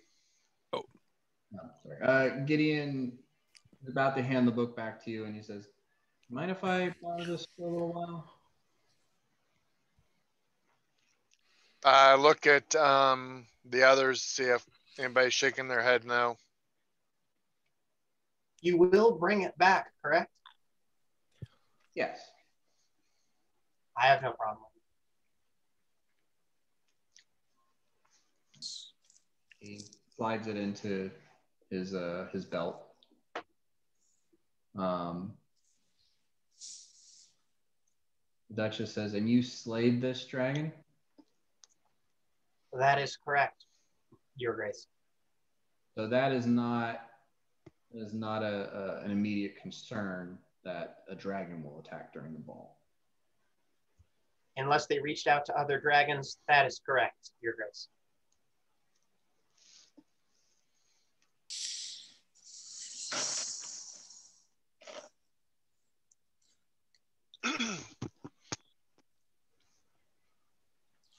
Dan, I step forward and say, also, Duchess, as a citizen of Solomon, I would like to say, we are presenting this to you for your own safety, but of course, a bit of discretion is hoped for, because many in Solomon were unaware of this as well and were deceived, and I'm sure are somewhat embarrassed of the fact.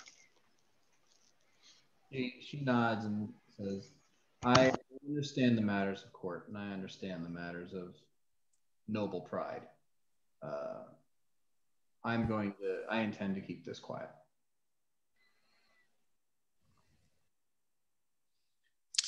Dan, did the words leaf plate wood slope speaker have any significance to any of us?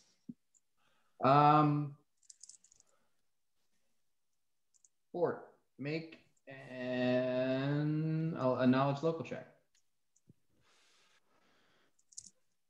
25. You would assume that the black line goldfield harvester and the leaf plate wood slope speaker are both sort of coded, signifiers or signatures. Mm-hmm. That these two people would have known each other and would have known to identify each other by these code names to authenticate who this comes from. Gotcha. Yeah.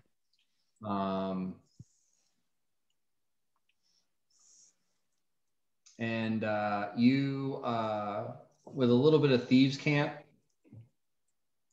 you're thinking black line, gold field, harvester, black lines on a gold field, tiger stripes, Tiglin Guild. Yeah. The harvester is probably something that specifies a certain member of the Tiglin Guild. One who harvests, the reaper of the benefits of the thing. Yeah. Harvester of sorrow. And then going by that, leaf plate, wood slope speaker, probably is just the dragon's code name Mm-hmm. in this sort of correspondence.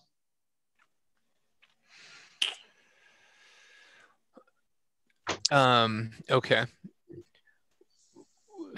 So we've, dropped a bombshell in the Duchess's court. She's accepted our proposition that one of us kind of guards her person uh, during the ball. She's committed to attending the ball. She's agreed, or the captain of the guard has agreed to allow us to review the guest lists leading up to the event. Yeah. They can share the guest list with you. Mm-hmm. I'm not going to go over the guest list specifically, but it's pretty much all of the nobles of the of Penteros, going from like the sirs and the dames all the way up to earls and marquises. Which, there's way more sirs and dames, a couple of barons, like 2 earls and 1 marquis. Baron Wen is on the list. You're familiar with him. The 2 that give me another knowledge local check. Ooh, 13. Okay.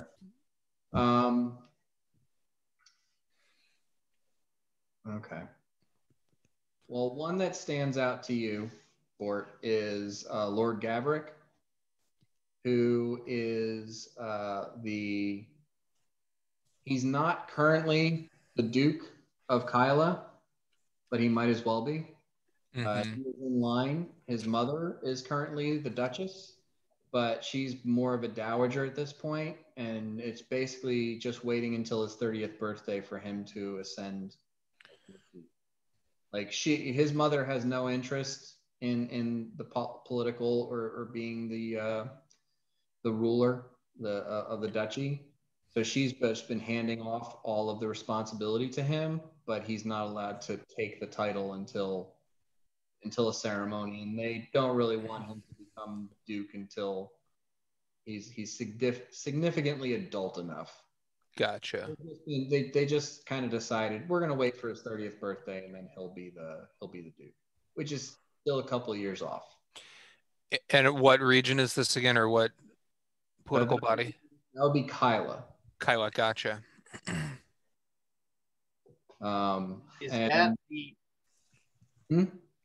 Is that the ruler that has his cousin in Senton? Yeah. So unfortunately, that was not a very good knowledge local roll. It was not. So Bort does not know anything about Lord Jenkins, who is next in line to be the Duke if the Duchess dies. He is currently presiding over Senton. Any of the rest of you have knowledge local or knowledge nobility?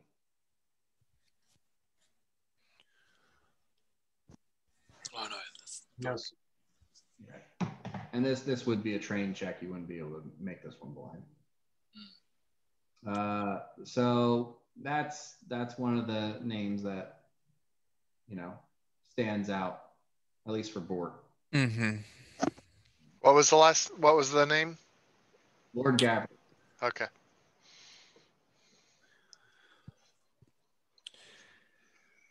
All right. The Duchess does reiterate. She says, "I would like all of you to attend. I would like all of you to maintain my safety and security. As I said, I have to maintain the image of confidence and power. So I can't have a retinue surrounding me like an iron wall. Go ahead. If I might offer something, Duchess, at a discrete moment, if I could have access to you, I would like to cast a spell that would protect you from any harm. Any harm that would come to you would be transferred to me. So basically, I'm saying like I want a lifelink with you at some point during the ball as insurance. I would be absolutely willing prior to my entrance to the ball if there are some protection or any efforts you would like to take, so long as they would remain unobtrusive or invisible. Yep. It is very important for my position that I host this ball and that I remain looking confident, capable, and unafraid. Got it. There is great danger in the noble courts. And for me to protect my position, I have to maintain the image of strength. Canceling the ball, failing to appear, showing up covered in armor, all of these things would harm me in the noble court. Speaking of invisible, do you feel comfortable with me being very much invisible and right next to you the whole time? You have the capability of being invisible for several hours? I can buy many potions, Your Grace. Okay, maybe not. Can you guarantee that I wouldn't trip over you by accident? I'm very nimble, despite my old age.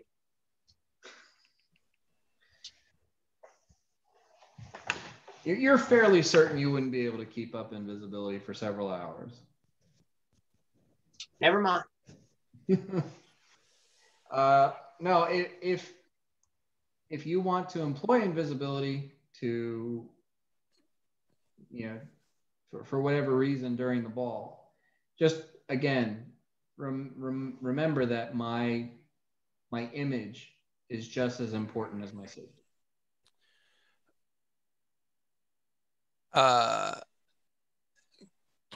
Can board address the Duchess?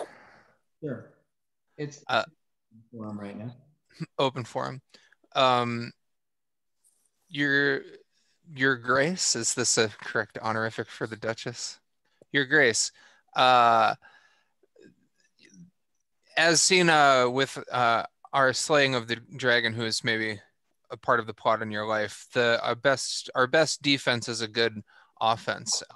May we have your blessing, or maybe even your commission, to neutralize this threat in the coming weeks before the ball, before it even begins? If you can, with certainty, divine the person who is attempting to assassinate me and bring them to justice, then by all means. May we request some of your noble resources in accomplishing this task? Can you be more specific? The ability to speak with the town guard, access to members of the court who may have information that would assist us in our investigation. We don't want to be overly obtrusive, but this is a priority for us. It's a matter of life and death. If you would like, you can speak with Captain Cartwright. He is handling the assignment for the guard for the Kaleidoscope Ball. I can set that up. All right. I can't have you going around and interrogating the nobles or the people who are invited. It would not look good. It would cause significant disruption.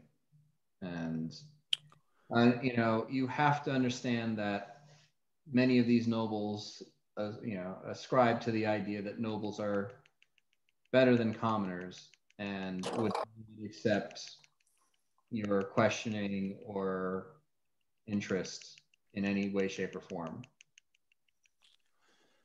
Yes, of course. Nothing, no impropriety on our end. We are just going to, turn the rest of the town upside down. Well, hopefully metaphorically, to find these ne'er-do-wells who would like to do you harm. So would, just asking for your sort of blessing and I don't know, is commission the wrong word to do that? Well, you've had my blessing to sort out and find out who's Mhm. trying to assassinate me since I granted you the Cordessi estate. It's true. I guess this is more of a renewal of vows, just to. Consider them renewed, Mr. Smith. All right. Thank you. I am sorry that you must be thinking that I am being rather incautious with my life.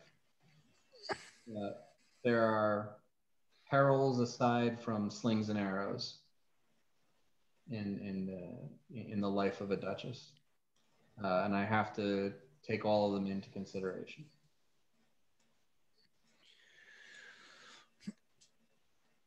You need not fear for your life if we are in the same room, Your Grace. I hope that's the case. And I speak for the group when you are with the great Uhtred Helmsson. You fear not. For I created a cleave so grand, a continent was made. My lady. Might I say, if I can, and I'll roll another diplomacy check for this. 23. When I look at our fair companion, Uhtred, I am verklempt. And when I bear witness to the braids that he has so cautiously installed on his head and on his face. Would you not agree that his braids are grand, Your Grace? Never have I seen thicker braids. Never have I seen such a presentation as Uhtred grants my court today. And what a wonderful Wow. sight. Agreed. I didn't believe me about us, but it's real. Can I just All right. like as a player, as a human being, say I started growing my hair out because of Glenn's braids at our retreat last year? Nice. Just saying. Just saying. I completely get it. An 11 diplomacy just to say, My Grace, is it okay if we come armed and with armor next time? Because I'm not wearing any armor right now.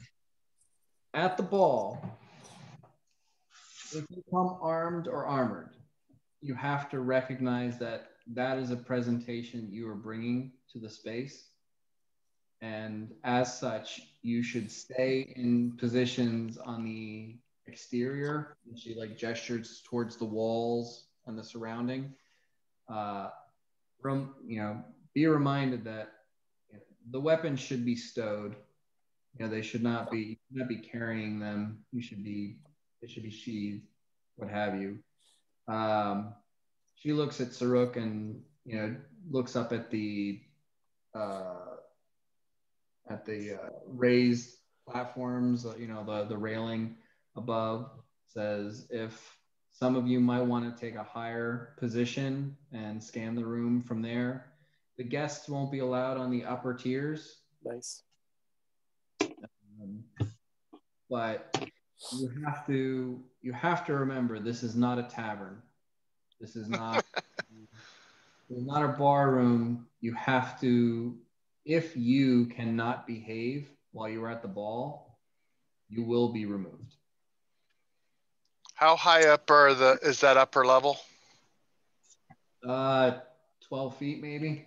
Okay, cool. slightly better with a 12 because I got minuses, right? Because I'm a big old dude. Thank you, my grace. I present you a gift from our travels, the finest tea I have collected in your land.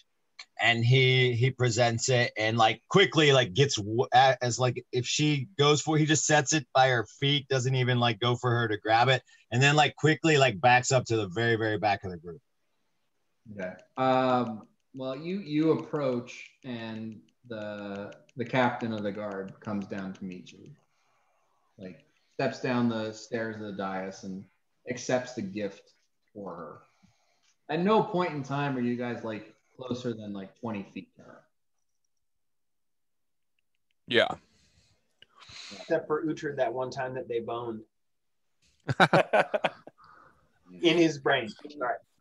Side story. As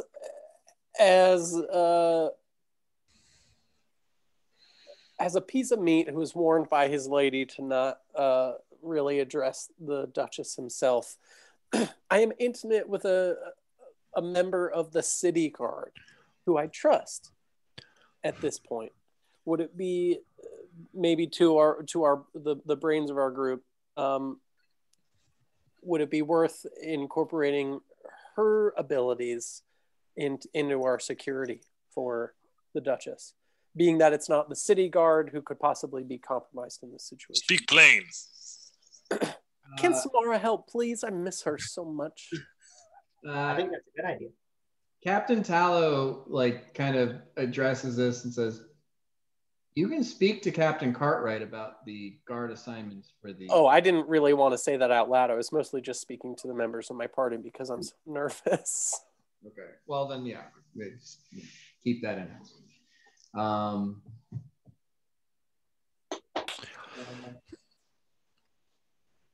The Duchess says, "I will provide for you the guest list. I will provide for you the itinerary for the ball and any other particulars. A week from now, if you can present to me a plan of action, how you want to approach, my defense or my safety, and then on the night of the ball, we shall hopefully implement that. And I leave it in your hands to suss out the origin of this assassination attempt. And if you are successful, if you do find evidence, if you can prove who it is, then you will be justly rewarded. Otherwise, you will be justly rewarded if you attend the ball and quash any attempt made on my life at that ball." Thank you. Is there anything else that you wish to tell me now or need to know from me now?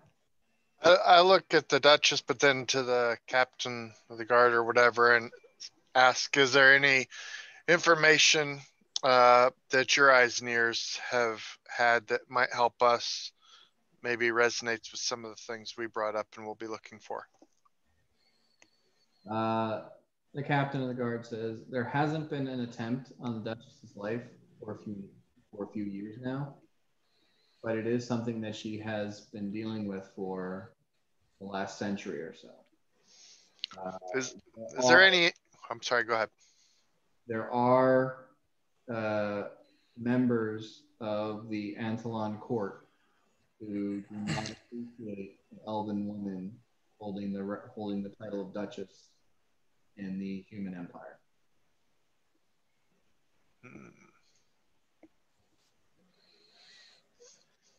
Do we know who that means?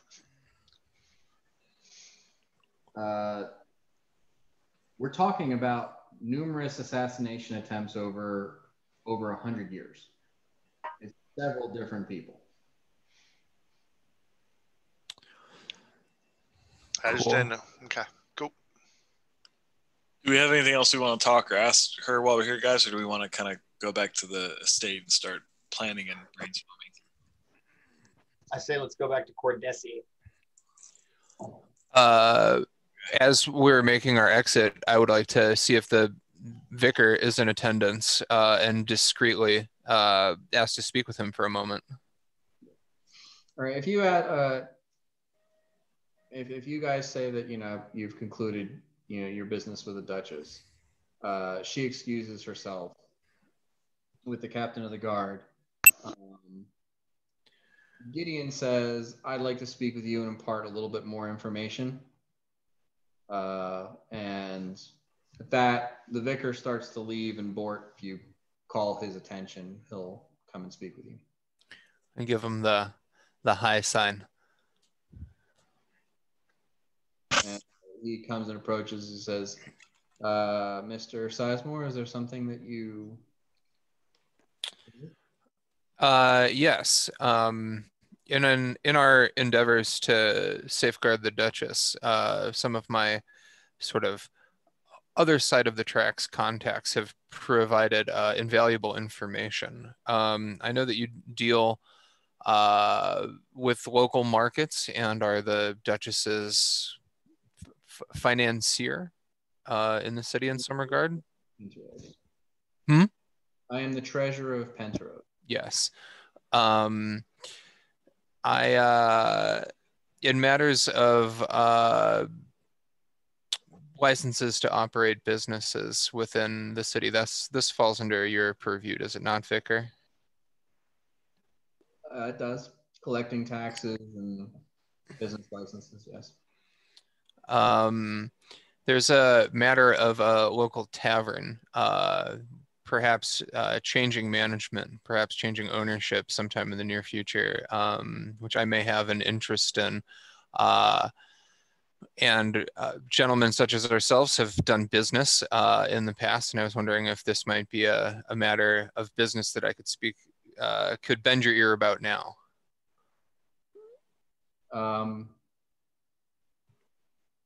Sure.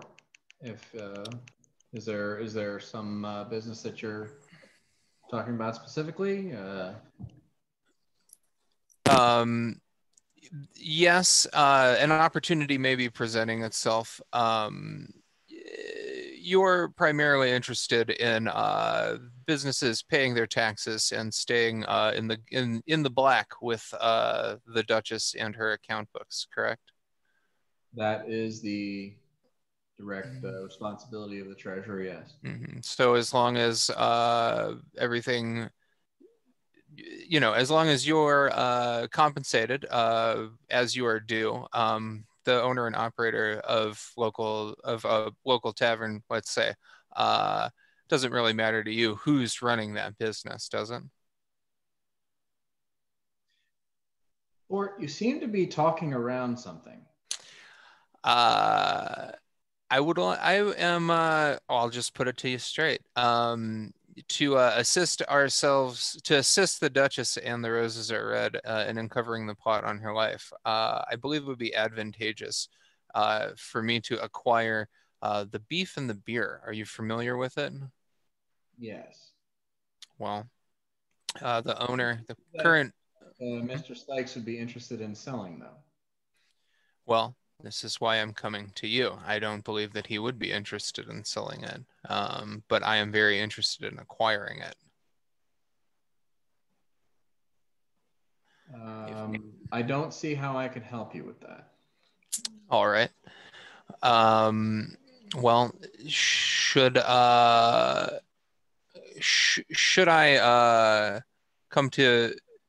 acquire this legal business in the Duchess's city? I assure you that all taxes will be paid.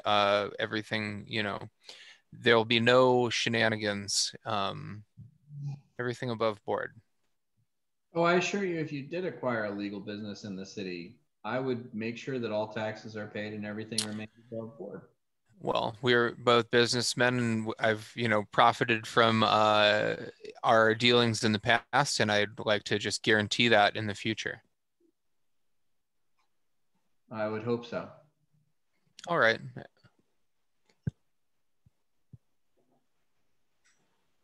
Okay. I think that went well. I don't think it went well at all. You don't think it went well at all? I think you just told him that you were planning on getting the beef and beer, and he said, I don't think the owner's going to sell.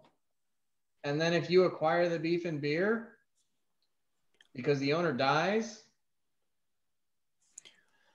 I mean, who's to say what happened to the owner? Yeah, who's to say what happens? I mean, my goal, like, I feel like my understanding of our relationship with the vicar is he's, walking the line on some stuff. He has his respectable position within the court, but he's also interested in some, maybe near less than legal dealings in our deal, like with the dragon's eggs and the other stuff that we've talked about, some gray market area, some. Right, they're selling contraband and then they're murdering the person. Well, that's not what we're talking. We're not talking. Nobody said murder. Nobody said murder. We said acquire. We're men of business. Okay. Well, no, I'm thinking ahead here that, how you acquire this business. Anyway, moving on. Gideon says, to the rest of you, I would like to clear up a few matters of import. If you would, we can go and retire to one of the antechambers. Lead the way, my fair-voiced friend.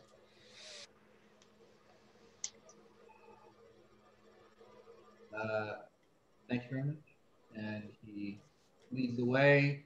This way leads out of the throne room, down the hall, into that chamber that you guys had to wait in the first time you came to see the Duchess. Waits for you all to come in there, and he says, the elephant in the room that no one addressed is that Lord Jenkins is the heir to the duchy should the Duchess die. I'm not sure if you were aware of that, but it wasn't really brought to the fore. A little bit about his backstory. Lord Gavrick granted him the fief of Senton after the previous ruler was removed due to some impropriety.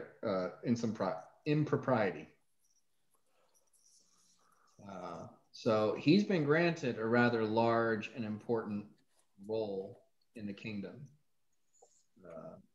Wasn't granted a higher title, but Senton is at least as important of a city to the Antillon Empire as Penteros is. And that was who was presented, who put him in that position? Lord Gavrick. Gavrick is the one that was wed to the dragon that we just. No, Gavrick is he's basically the acting Duke of Kyla. Okay. Started. Okay. So, and Mirok, you have the map and you're fairly aware of this. Senton is probably closer to Penteros than it is to Kyla, but the Duchy of Kyla is massive compared to the Duchy of Penteros. Yeah.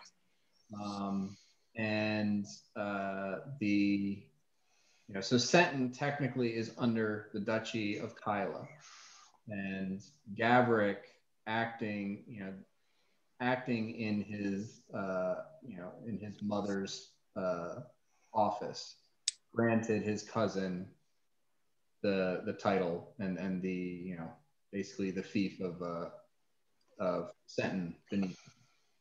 I'm not gonna do a lot of back and forth here, but there's a pretty significant lore dump that Gideon is going to share with you. One point of interest is that effectively while they're cousins, they might as well be siblings because their mothers and fathers are both identical twins. Oh, Yikes. So yeah, genetically, which genetics aren't well known at this point, but yeah, they're very, very close. Actually, Jenkins has an older brother who, when he realized he wasn't really in line for the duchy because the Duchess was probably going to live another 100-something years. He would never, ascend to the throne. Took on a life of adventuring, and about 5 or 6 years ago, disappeared. His ship, his companions, everything was lost and never found again. So he was lost at sea. Apparently. Okay. And that would be Lord Denry.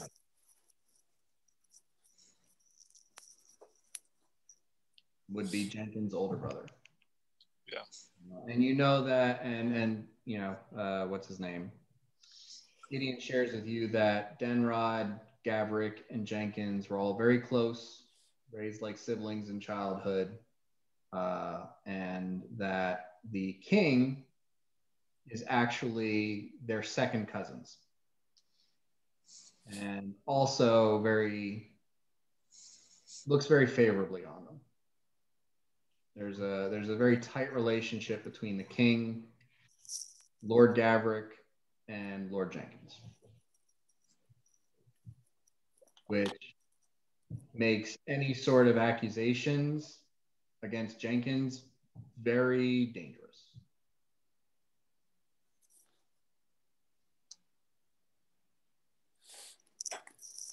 Do we know anything about the king's opinion of Aelwyn?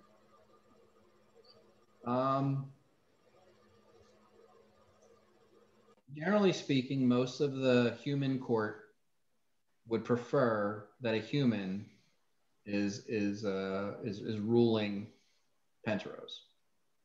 As far as Gideon knows, the king has nothing personally against the Duchess.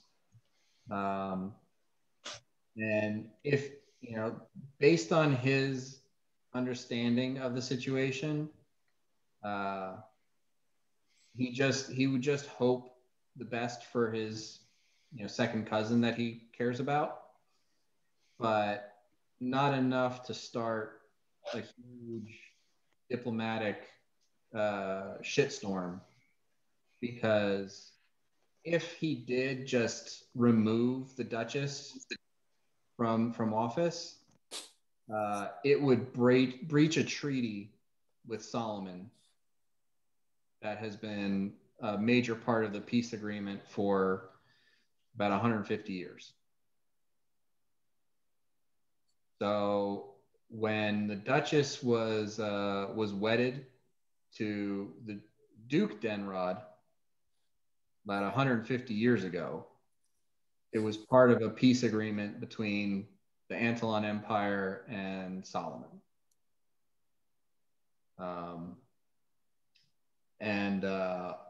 This was after the Duke's previous wife died in childbirth, which is why there is a line of humans waiting to take the seat of the duchy. And the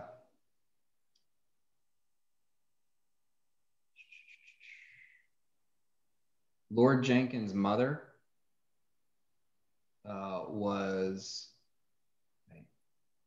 Lord Jenkins' father was vehement in wanting to become the Duke of Penteros. He was actually responsible for one of the assassination attempts on the Duchess, and his intensity for wanting that seat is why he named his firstborn son Denrod. after the first Duke of Penteros.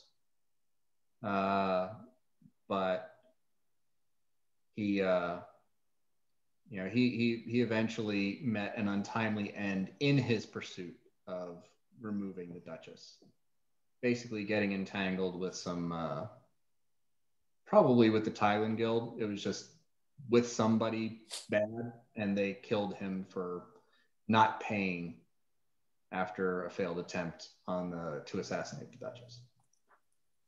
So there's some darkness in that family tree. But as far as Gideon's concerned, Jenkins didn't really want to be a noble in any form of like, he didn't want to be in charge of anything. And then it was supposed to be his older brother that would have gotten sent, but even Gideon has trouble assuming that Jenkins is the one who's masterminding this. Not to mention, Jenkins is only about 25 years old, and he's struggling with the responsibility of Senton.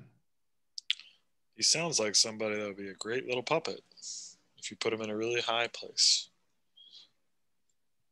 But it does, given what you guys have been saying, it does appear that most of the assassination designs have been, coordinated through the Thailand Guild.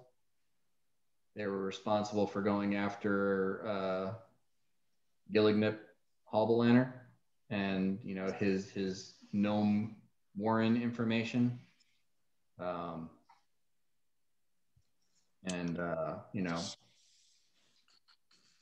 Gideon's also kind of catches on to this Blackline Goldfield Harvester moniker, saying, yeah, that's iffy.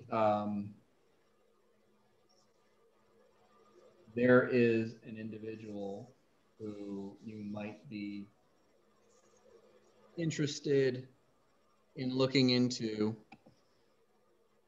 but I caution you to be careful.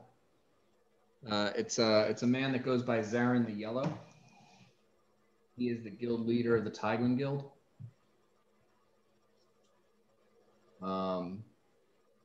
If the Tiglan Guild was offering the Green Dragon 20,000 gold pieces, there's no way that amount of money is exchanging hands from the Tiglan Guild to that dragon without the guild master being involved.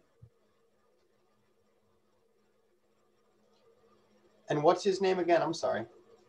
Zarin the Yellow. With an X. Do you know what he looks like? I heard that he was a half elf or an elf. But the guild master of an assassin's guild, not known for making public appearances.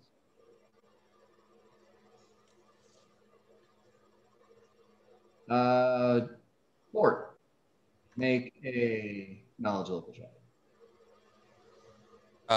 19. He's an elf. He's an elf.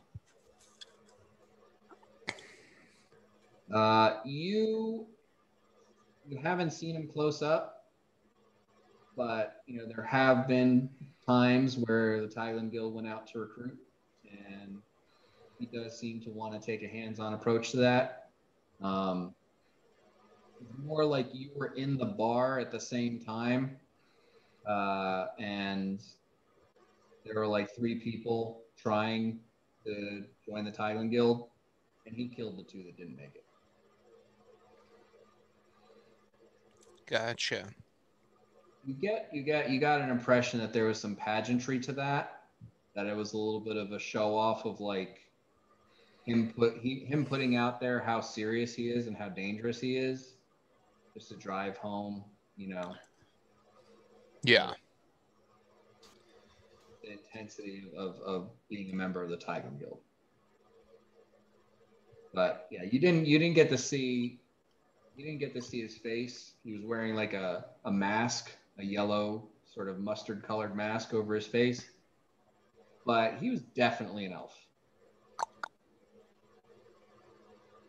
He was short. He was slight. He had very long, pointy ears. You're doubt he's a half elf. Cool. Gotcha.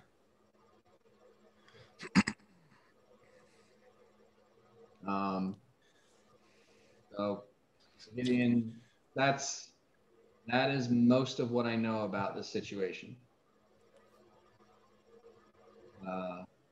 Is there any other like specifics, any hard evidence that you have pointing to anyone in particular, any method in particular, poison, a physical attack, a magical attack, anything? The message suggested that the dragon would be a distraction. Yeah. That's all we got.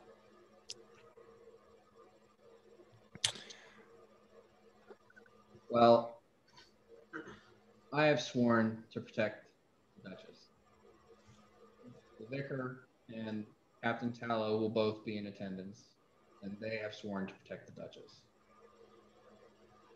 But I think all of us would rest easier knowing that there are an additional 8 individuals who have a vested interest in her survival, who would be there at the Kaleidoscope Club. Gideon, you're coordinating the entertainment for the evening? Yes, in fact, Elena won a competition. She's also going to be performing at the ball. Yes. Her. We'll be singing a duet. What? No, I'm afraid not, Largo. You did not win the competition. You were someplace else. I'll speak with her, and we'll. Not important right now. We'll talk later. Well, it'll be good to have an additional member with eyes on the room. She's proved invaluable in our party in the past.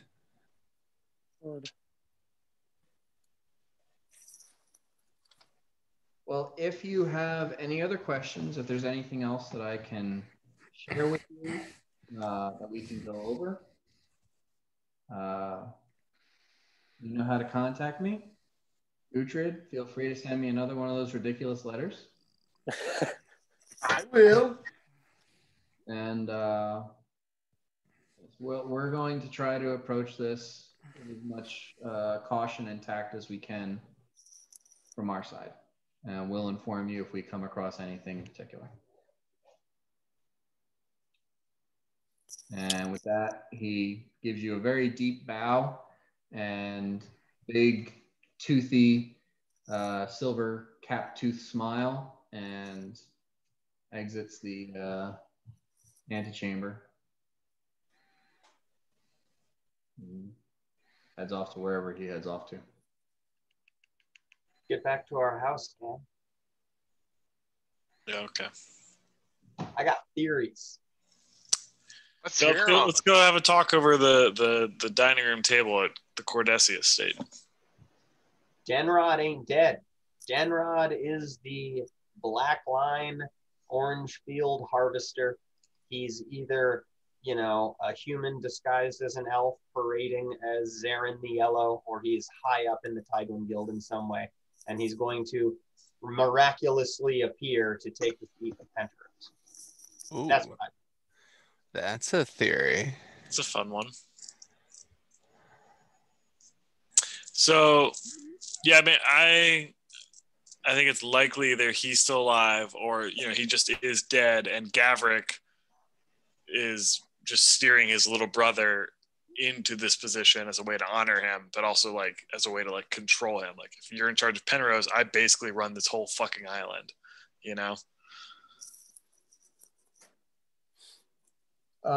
Given that information and having a copy of the guest list, both Gavrik and Jenkins are supposed to be at the ball. Oh yeah, I'm less interested in Jenkins now. So as far as like strategy though, so if we don't super know what's going to happen, but I think it would be a really good idea for Dakuta, if you can, for when shit hits the fan, to immediately make the Duchess invisible. So I feel like that would remove a lot of potential threats to her.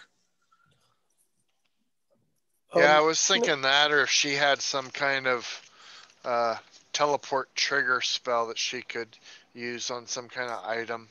Just yeah, I don't know if we want to remove her from the room, because if we send her far away, we can't protect her. But if she's invisible, I feel like not every enemy there would have a see invisibility scroll, I imagine. Putting all your heads together at this point, you get the impression that given your experiences and your travels and the things that you've seen and done, the first time you walked into the throne room, those people were more powerful than you. When you left the throne room today, you were more powerful than them. So, Dakota, your idea that the Duchess would have a teleportation item. Gotcha. Not at all. If it's outside your realm of capability, probably outside hers. Interesting. So that goes back to invisibility. I think, yeah, like protecting her by not allowing her to be seen would be very good. I can aid in that way with illusion. Like, what do we, maybe a better way to think about it is, what do we want our roles to be? You know, like Dakuta, like who wants to be defensive? Who wants to be offensive? And then we can kind of get our strategy from there. I would kind of like to be offensive. I think I have that capability. Dakuta, what would you like to be? I was thinking me and Saruk at least could be up on that high platform, him for, shots, and me keep an eye on things specifically on her. I can fly whatever from there and, do something to her and or take pot shots up there as well. Word. So is that more of a defense, you think? I think it's offense. He's casting shit on people. Oh, yeah. Yeah, it'd be defense as far as surveillance and keeping an eye on her, I guess. Yeah, but if anybody's going to be right next to her, it would be Godric. Yeah, I can't do much preemptive with arrows, You can trip people, Mike. Look out. Here I come. Yeah, I mean, I already said I'm going to lifelink there. I would probably stay near her to heal and also heal people that are on the ground floor fighting. And I don't know, if shit hits the fan, put her in a big stone box so no one can get to her. And then we'll just take her suffocated corpse out later. So do you and Godric want to be the main defensive aspect of the platoon? Yeah, I mean, we're gonna have to be. I think we would have to tag team it. So because we're the primary healer, so one of us is gonna always need to be near her at all times. But that might change as the battle plays out.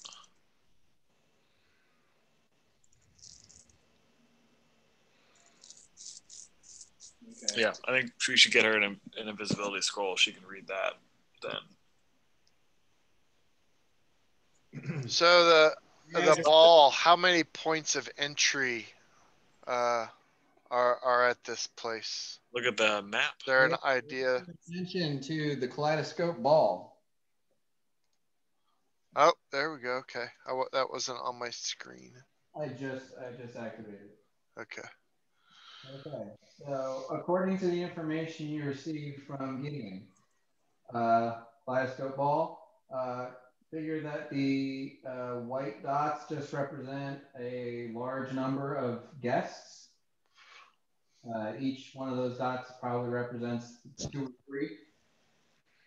There will be a stage over here where Gideon will be performing, as well as Elena at some point. This is the dais where the throne is. And Duchess will probably dance and mingle at certain points in time, but she'll mostly rest up there. Captain Tallow. Victor Escobar.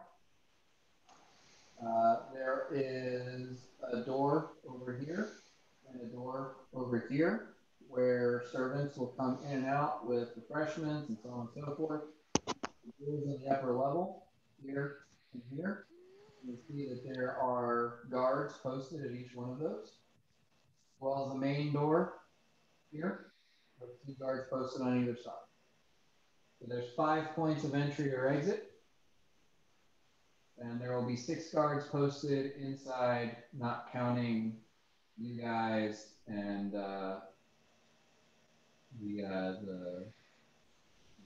Duchess's inner group. Cool.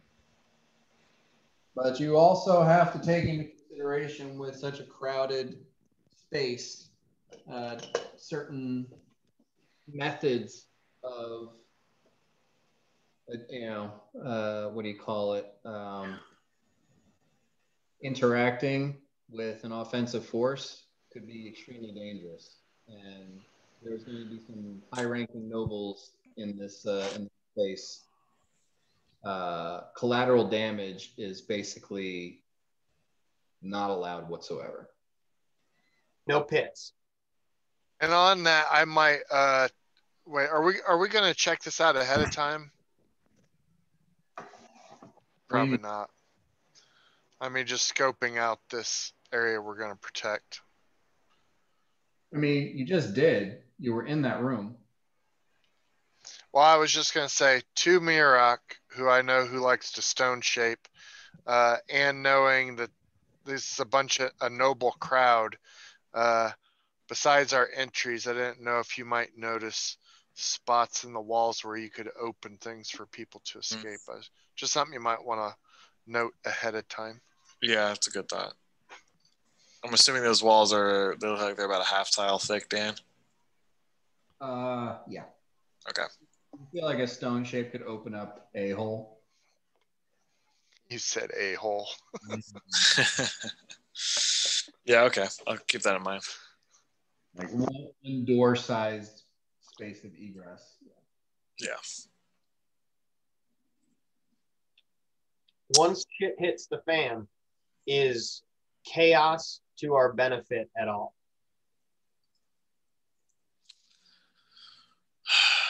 I mean, what's going to happen? These nobles are going to panic. They're all going to scramble for different exits.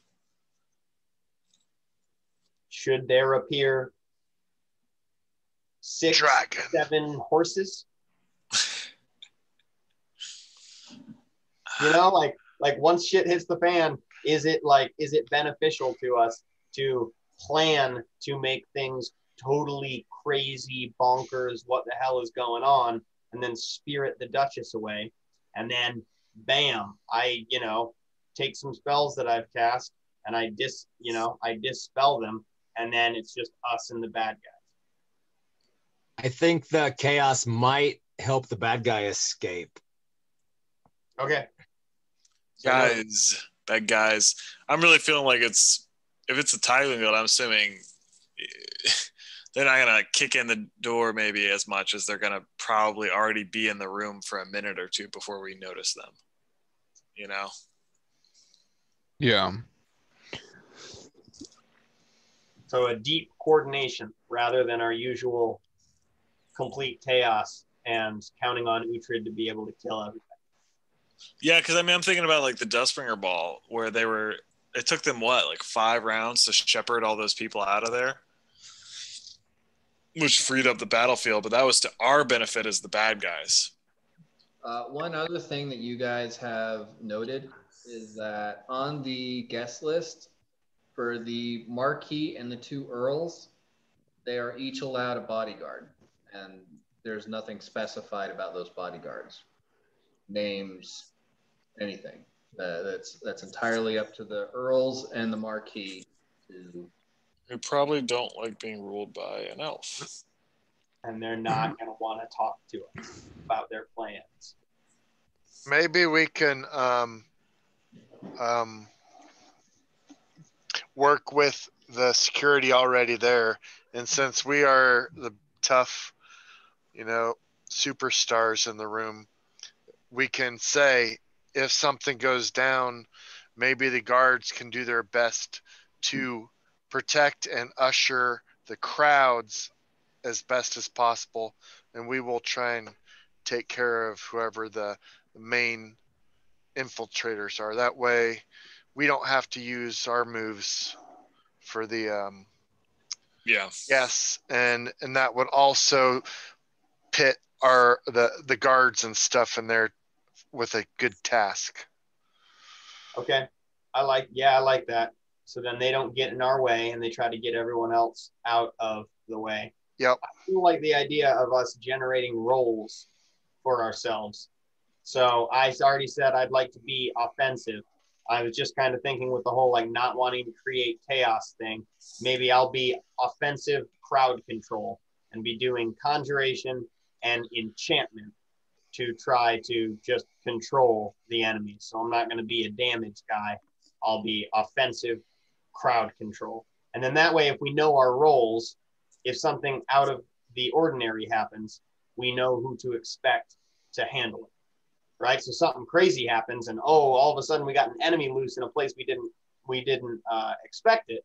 Well, then it's my job to put that enemy back in line, and then everyone else, that is on the offensive, violent team, right, would focus down the enemies that they're already working on. So I think just establishing roles within the team would help us plan for unexpected circumstances. Uhtred, where would you see yourself at? I think we know where Uhtred will be. Uhtred, I think Uhtred, he'll be protecting. He'll be close enough to protect the Duchess. But can't wherever he can be. Because I could see Juro and Uhtred kind of on either side of the people on the people guarding her on the dais. We could be to either side of them, but now that leaves all those 5 doors and entrances without us nearby. But that would put us right there in a position where we could feasibly be in a good offensive spot to attack an assailant. Okay. But that's assuming that the assailant wouldn't make themselves known until they were basically right on the queen. Well, also bear in mind she made a very specific statement about this being, your character's racial makeup being important and her not wanting a wall of armored people around her. So I don't know, Dan, would she be cool with a dwarf and an Oni just chilling 10 feet away from her? Maybe if they're back into each of respective corners. Yeah, I don't think it's so much as being just being in that area. You're gonna have to blend in to the crowd in a way because she doesn't want it to be any different than right where they are. If they just back up 10 foot each into their dark corners there. Yeah, I can't blend into anything. So, but to return to the idea of themes, right? So if we're all, I'm supporting, Trevor's doing casting, Saruk and Dakuta on the top flight. It seems to me that Yokai and Uhtred are going to be our primary damage doers and bruisers. So I wonder if you can stay by the Duchess the whole time, or if you're going to be kind of pulled out into the space to combat enemies. You don't want to wait until they're within striking distance of her. Yeah. Bort's going to be on that note. I think Bort's going to be on perimeter control. I think I'm going to be across the room from the sort of the royal dais, lurking, sneaking.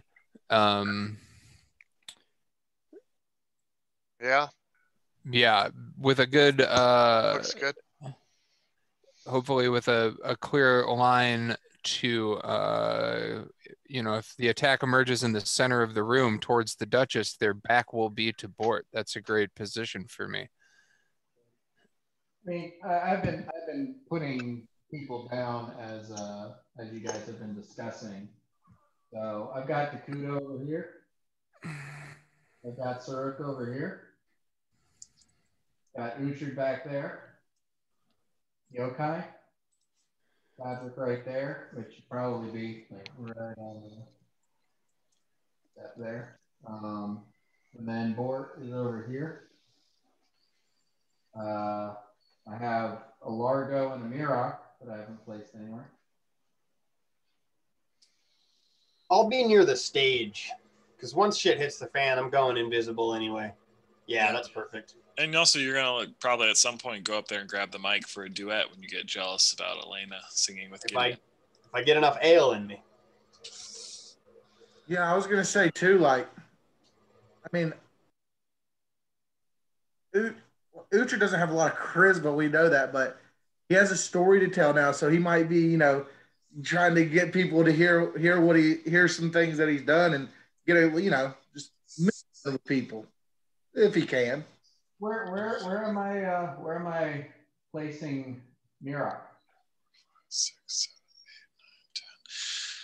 8, 9, 10. Yeah, middle of the room. Somewhere in the middle. Because I'm going to be lifelink to her, and there's nowhere in this room she could go distance-wise that would get out of range of me.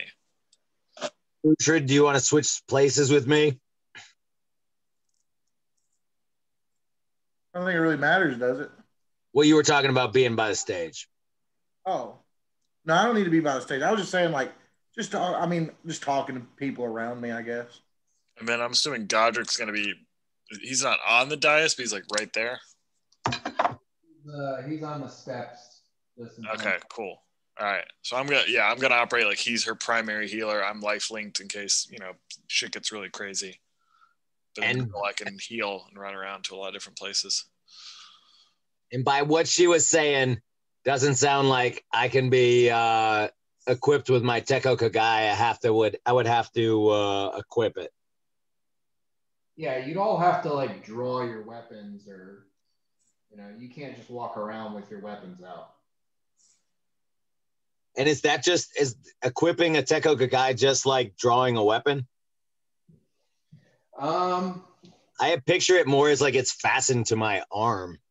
I would say you could probably, draw it, but until you take a round to fasten it, you're not going to have the bonus against disarm. Okay. Does that make sense? Yeah, definitely. Okay.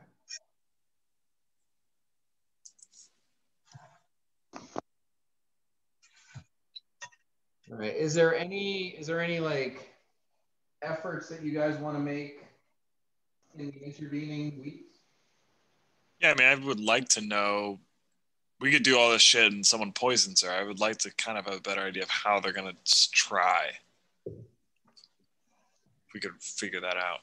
Well, there are going to be beverages. It's not a feast, but there are going to be hors d'oeuvres and things served during the ball. Yeah, I just say that to mean I'd like to have an idea of how they're gonna try to come at this. It's just a ballpark. And Juro would definitely be curious for Bort to give him a little bit more information about maybe the fact that his brother has been seen around town. What? There was I think that was misintelligence. I don't think that was. Okay. Yeah. Okay. So those who can do magic, do we think it'd be beneficial to scry on the Tiglin Guild assassin that we know pretty well to maybe get, if he's involved, get insight, see what's going on, just a window? Yeah, totally. I've got a scroll of scry. I'd be perfectly happy to scry him. Thistlefoot.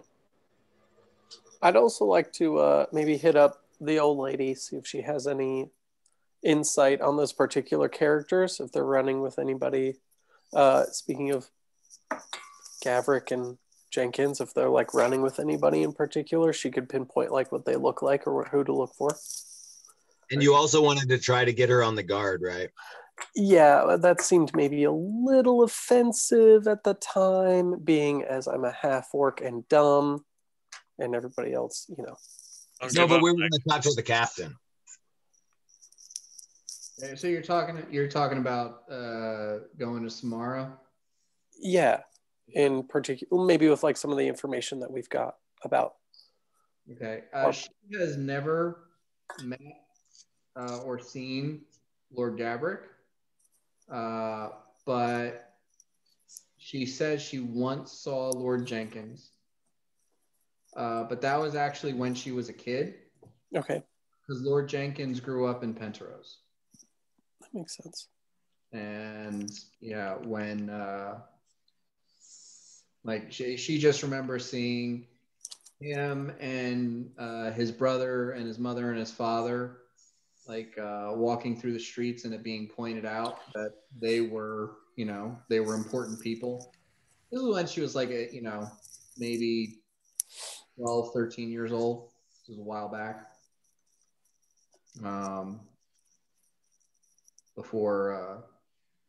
Obviously before Denrod disappeared. And before she knew what life could be like. Gross. You're welcome. So, Dan, you think Bohr totally blew it with his overture to the vicar? Just a fact finding? You think that was the wrong? Well, I mean, assuming that you were going to try to take Marcus out, you totally tipped your hand. Yeah, I mean, I guess I was just trying to feel out the legal side of stuff from how business is run in this city. Right, murder generally isn't part of it. Again, nobody said murder. I'm just curious what kind of DNA testing and really thought they put in behind these murders. No, nobody's saying murder. Nobody I'm just used those saying, words. I wouldn't mind. Mm-hmm.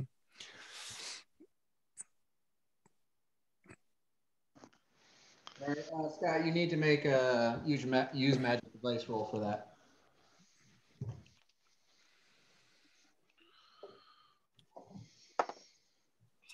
Roll to 15 plus 15 is 30. Okay. Just send me what you're sending. How much? Okay, I'll look it up. How much info? Yeah, I'm just saying, like, you talk to the vicar. I'm back to Bort now. You talk to the vicar, kind of told him what business you wanted to get. And, now if something happens to Marcus, or if he disappears, it's, Sus.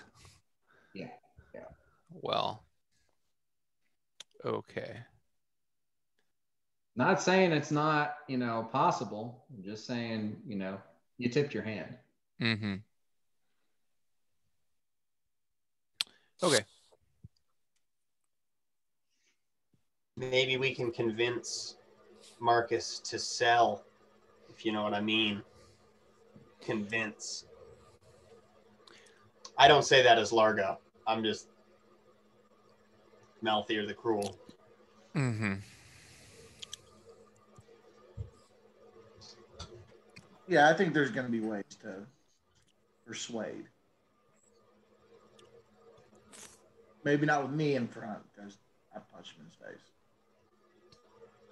A lot of tipped hands in regard to that. Yeah, not subtlety, not good at subtlety. Not a subtle. Yeah, crew here. Like I said, it's still within the realm of possibilities. Just kind of put another obstacle in your way. Mm-hmm. So are we not gonna establish roles? That's fine. I'll still stick to mine. I mean, I think we didn't. Did we kind of? We kind of did. I just think it would be cool to have a clear offensive team and a defensive team. I mean, clear defense, me and Godric for sure. Okay, and maybe that's all we need as far as a clear defense. It would just be cool to, because shit's gonna hit the fan. There's gonna be unexpected stuff, so it'd be cool to know, like, okay, you know, whose responsibility is it to handle what? Yeah. You know, like for example, like if we're gonna be focusing, like, you know, if there's a main bad guy, or if there's a bad guy that we all decide needs to die first, we need to get a lot better historically at focusing on that bad guy. So my job would be like trying to control all the other enemies around that bad guy, giving the offensive team the chance to take him out. Yeah. Which is going to be like Bort, Yokai, Saruk, Uhtred. Okay, They're cool. big damage dealers. Yeah, totally. I'd love a cue or a clue of where to send the arrows, because sometimes from far away I miss some details. If you hit me up, I'll deliver some wood and shaft right to your location. I feel confident you're going to know who to shoot, Saruk. You've never let us down before. You've never shot a friendly person. That being said, there have been some ineffectual moments. Yeah, but that's more of a Saruk thing than an archery thing. So any help is appreciated. Are there any what do you call it? Supplies that you want? Any additional items that you guys want to collect or create or whatever in preparation? I've got a couple that I would like to have for the benefit of the greater investigation into what's going on. Is it possible to make buy or make a scroll of Touch of History? It's a touch spell. And I know sometimes that doesn't really go well with like scrolls and potions. Well, no, I mean, you know, scroll is you can make a scroll of any spell. Okay. A touch of history. I think it's 3rd level sorcerer.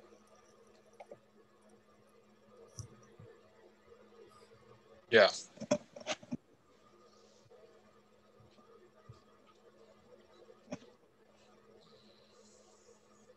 Okay.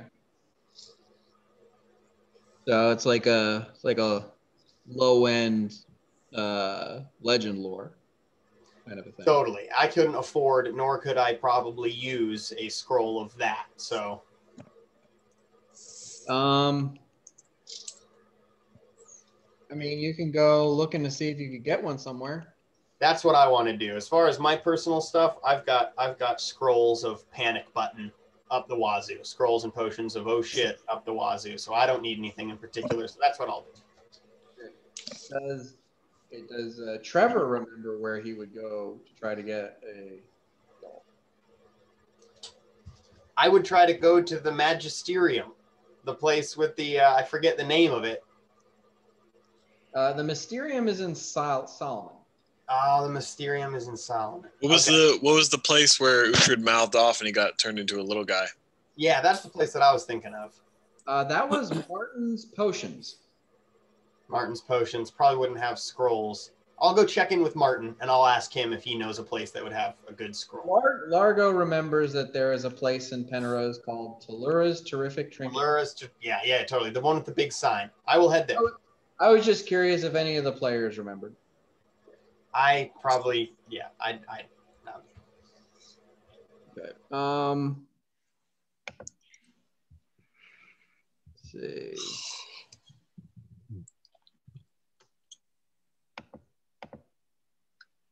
So for a 2nd level spell, 150 gold pieces. You go to Tellura's Terrific Trinkets. You ask her about it. She doesn't have any on hand right away, but she's fairly certain that she could get one for you in about a week. Can I order 2? 2? Yeah. Okay, I order 2. If I had to put down a deposit, I'll put down a deposit. Yeah, she does ask for half up front. half up front, so 150 gold. Take it. And yeah, a week before, so that would be the 33rd of Yanabon. Okay. You get a message that your scrolls are ready, unless there's any other shopping that anybody wants to do. Well, I got that order that I put in with the who's the people we work for again? Shit, fucking the shield, the Goshen shields. Gation shields. Goshen shields, yeah. What was the order? For the handy haversack. Okay. Because I don't believe I have enough money to get a bag of holding. It's only $500 more, but I don't think I've got it in the treasury. Okay. Yeah, they you do get it before the kaleidoscope ball, but it's like it takes a little while. It's like you get it on the 38th. Okay. Like, before the ball. Is the rapier that Brick was working on for Bort done before the ball starts? Oh yeah, he finishes that about that would be about on the 30th. Cool. Should have just had the witch make me something. No, just come with to the ball. What? Paladin. Can Sorry? you guys remind me what beef we have with the Taiwan Guild in our history? Like maybe even before I joined, wasn't there some beef? The gist is, Scott, that they were the guys that were responsible for the initial attack in session Okay. 1. And then that's kind of led us along this trail where they were trying to kill our first contract or protect this gnome. Right. That's kind of led to this broader unfolding thing. They've kind of always been the guys with the knife at their throat. Have you guys fought them often yourselves? Yeah, Or so there's a shadow woman that was a real pain in the ass for a while that they kept sending after us. There was a little halfling assassin that nearly killed me in Largo in one session. So they've shown up pretty regularly. I think they showed up while we were on the road to Solomon most recently. Okay, so they don't have a specific beef with the Roses. It's just since you're protecting the Duchess, you've come across them a bunch. I mean, yeah, that's why they have a specific beef with us. Okay. Yeah, Dan, can Otis come to the ball? Because he's a paladin. That would be dope. Inside, but like it's an emotional support dog. It says on the vest. I have a card. It says right on the armor, right there, emotional support dog. I had to get one when I moved. Yeah, yeah.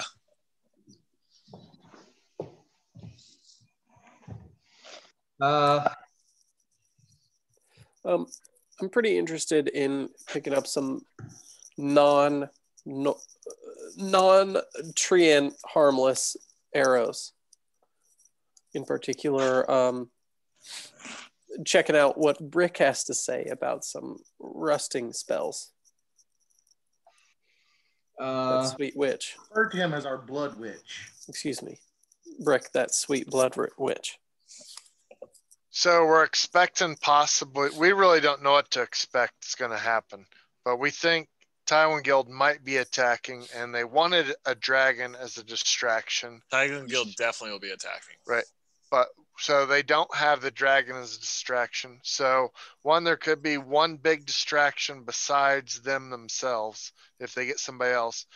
And then two, the Taiwan Guild, if they come in, it could be one little stealthy thing, or it could be a massive assassin attack, right? If it's a massive assassin attack, do we have any way to like lock down areas like large sleep spells or stuff like that? Just throwing out as some ideas for people that might have things. I can entangle, but if they're assassins, they're going to have a high dexterity, so they could probably get out of it. But then again, if there's a couple of them might fail. My main crowd control spell right now is hideous laughter. I do have 8 castings of it, So that's going to be my main thing. Is I'm just going to be dropping people that we're not focusing on. Cool. Yeah, I was thinking of area of effect things, like I could pull up black tentacles, but I wouldn't want to do that considering there'd be nobles also around. Right. Yeah, Largo, you can use entangle where there are no plants. I was asking about that. Yeah, we could buy some plants for the room. Yeah, we could buy a couple plants. I always forget about that. Sometimes that's a really useful spell, but sometimes it's. I mean, we buy some snake plants and stuff. Little gifts for the Duchess. But yeah, I'm going to be all about hideous laughter and glitter dust. I'm not going to be interesting, but hopefully I'll be effective. I'm just I don't have any crowd control. I think we have a decent, like, generic plan of protection, but I really want to know more information if we can get it. Yeah. Especially on maybe somebody that might have got hired to help in lieu of the dragon. Right. Yeah.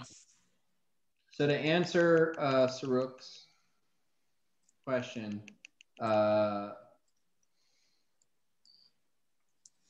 Rick has some ideas about the rust arrows. It's just a little bit beyond his capability at the moment. Mm-hmm. Rusting Grasp is a 5th level spell. Sure. Aside from that, what else were you were saying? I was interested in some potions from Martin's potions. That old chestnut. Very hard to pronounce. Yes, I know. It's not even in American English. But a couple of Alchemist Fire would be delightful. Okay. You might know that I could make you some Alchemist Fire, although I don't do such things very often. Ah, indeed. See here, I was just thinking I had to go talk to Brick every time. God. Always naked down there with his hearts and dead things. I mean, if you want to visit Brick, you should go visit Brick, though.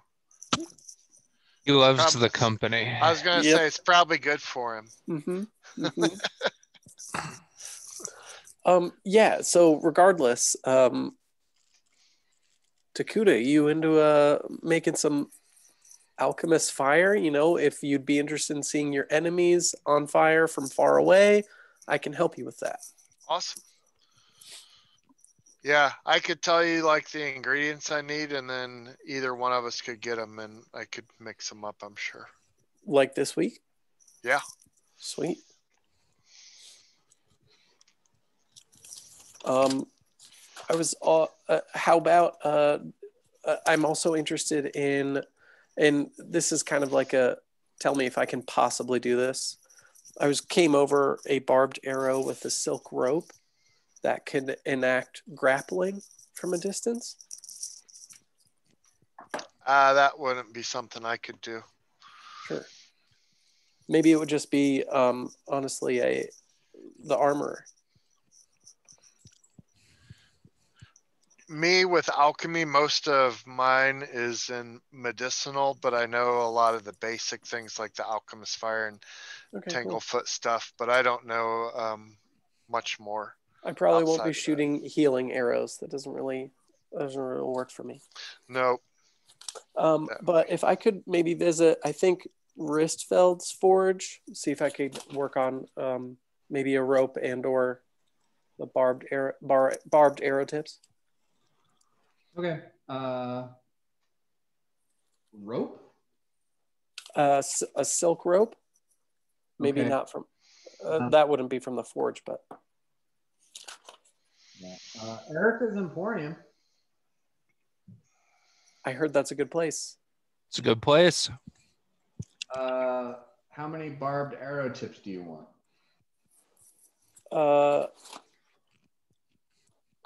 4. 4? Okay. Like your intention with this is like for what effect? And bear with me for a second. I'm just, doing my research that I can.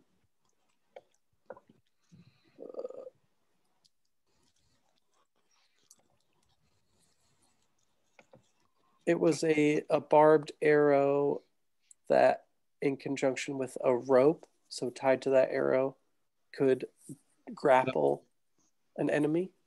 I see what you're talking about. Yep. Look, I see it.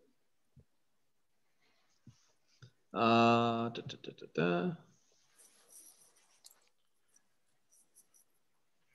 Doesn't Glenn's screen look like a screenshot from a Monty Python show? Yeah. Like D&D world. When just your head's there like that, you totally look like a movie poster. All right.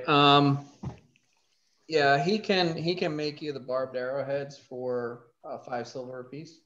Oh, sweet.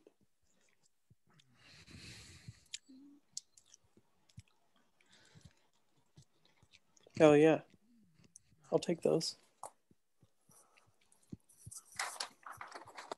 And for what's your name? Yakuda.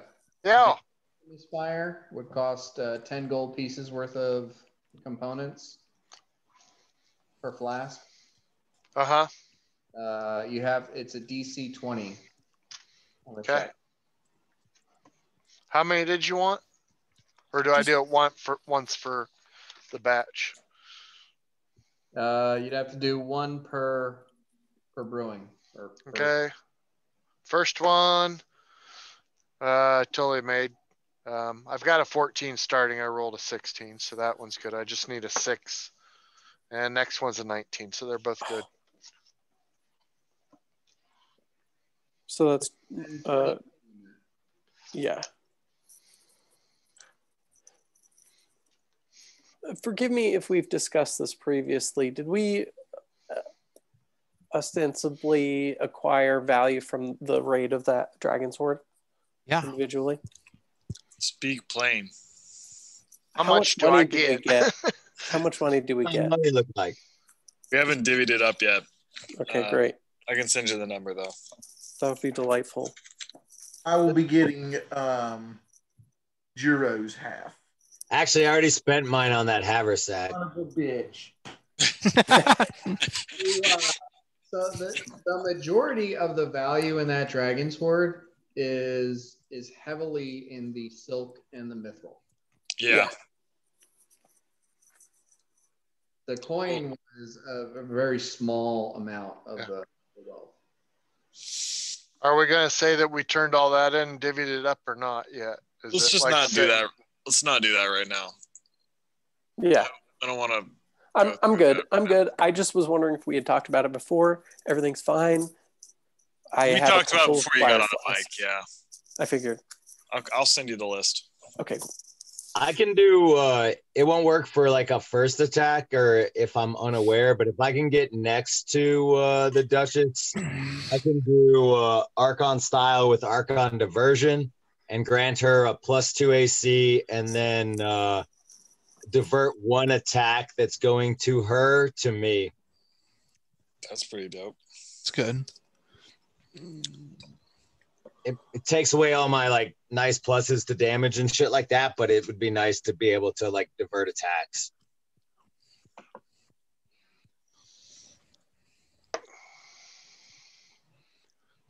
I can set everyone on fire. Malthier? Is that you, bud?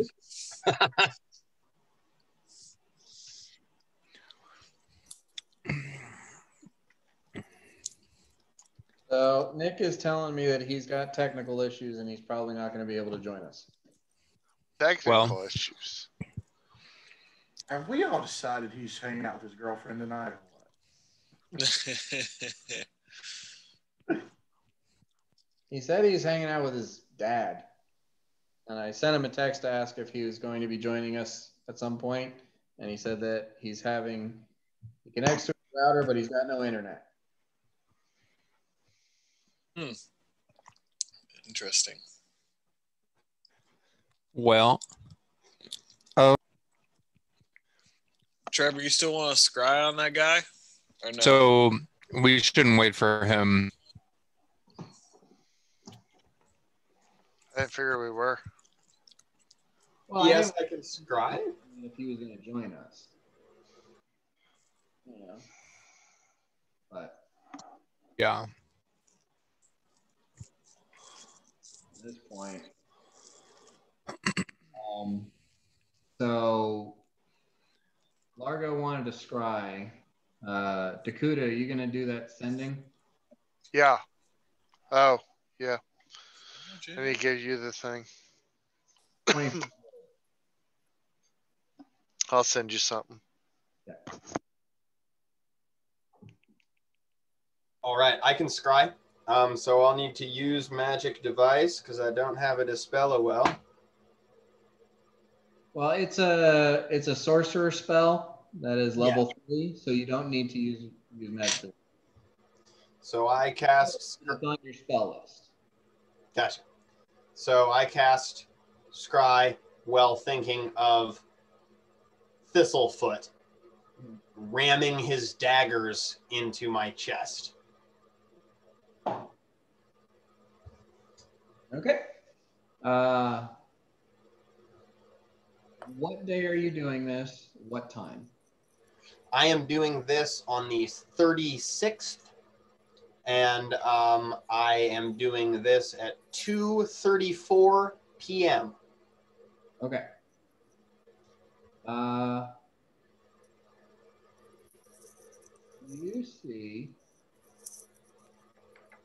You see him on the deck of a ship. He is he's shirtless, just wearing like a pair of linen breeches, barefoot, and he is in the rigging of a ship, kind of scanning the horizon. Looking around, you don't see any land nearby. The ship he's on seems to be a two-mast tall ship, maybe, I don't know, maybe 30, 40 feet long. Significant size. Looking around, crew complement, around 12, 2 dozen, somewhere in there. Don't know how many are below deck. Nothing about this seems local or Tiglan. So he did what he said he was going to do, and He just truly peace knows. out, and we'd never see him again. Well, it was worth trying. It was worth scrying. I hope a fucking sea dragon pulls him to the bottom of the ocean. Yeah, he ditched a contract to kill you guys with the Tiglan Guild. That means there's a contract on him. Well, I'm glad he's okay, I guess. Yeah, so that's all I got. That's what I did right after I got my my scrolls. Yeah, that was the only guy we could scry on, really.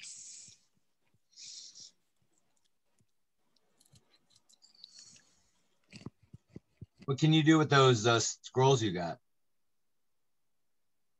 I'm going to go to the southern district of town after the ball, and I am going to touch artifacts that I find and cast the spell Touch of History and try to see if I can figure out if there was ever any dragons or dragon-worshipping cults or evil kings. Did you read the spell description? Yeah, it needs to be like, it's just like my eyes are, it's like limited to the object being in the particular area that I'm touching it in. Right, but there's also a casting time and Oh yeah. So if I increase the casting time, then I can go back further in time and glean more information. right. So if you spend an entire day casting, you will get information back to 8 years ago. pretty cool. I mean, I was hoping 800. it says it's 1 day equals 1 year per caster level. I'm gonna do it though, because that's what Largo's gonna do. Largo's gonna make the Trevor mistake, and I'm still gonna spend a day doing that and learn what happened to that rock 8 years ago, man. Don't worry about me. I'll be fine. It's just 300 gold. Okay.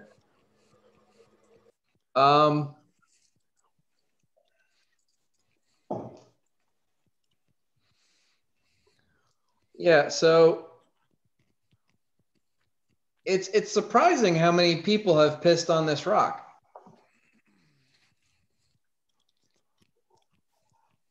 Oh gosh, golly. And are you talking? Or wait. Are you talking about the wall, or are you talking about the ruins on the outside of the wall? The wall and then the ruins, because I got two different scrolls. Okay, so the wall. Several people have pissed on this wall. Most of them were drunk. Quite a few dogs. Okay. Anybody I know? Give me a perception check. 17.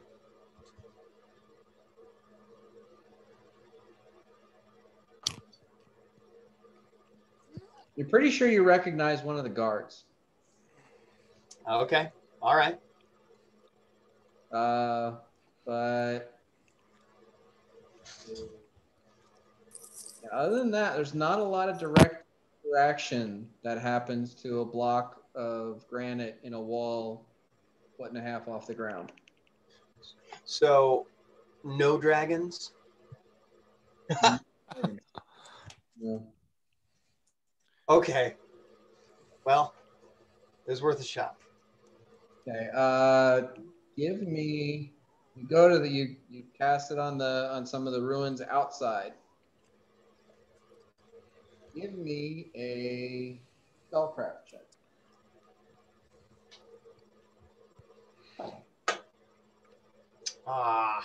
14. Okay. Give me a percentile roll. 91. 91. Okay.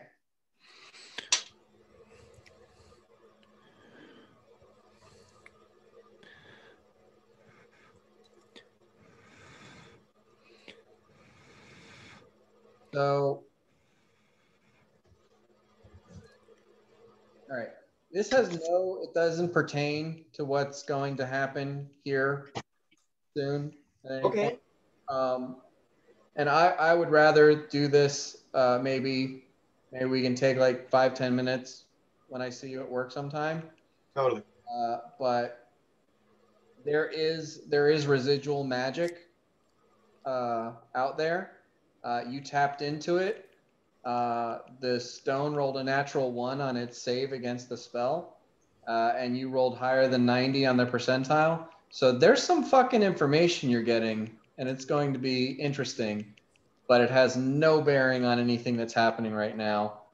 So I'll just get that to you later, and I'd rather do that, just to you, at a later time. Does that sound good? Yeah, I love it. I just stumbled dick blind into like a badass side quest. That's pretty much Roses Are Red for you. There you go. Yeah. I don't want to be a dick to any of you guys, but it's, like a lot of the information that you could have acquired about this assassination attempt had to be acquired by investigating prior to a week before the ball. You just never took any initiative to do that. So you are kind of walking blind into this situation. It's been the primary campaign storyline since day one. You guys have avoided the fuck out of it. So I'm sure you'll, do something interesting. But yeah, like a lot of this information, finding out who the guild leaders is and who any of that stuff was just reds you did not chase down over the course of the campaign so far. So it's a little late to try to, catch up to speed. So now you're kind of just flying by the seat of your pants. That's all right. We're going to get back on track. Yeah. And besides, we tried.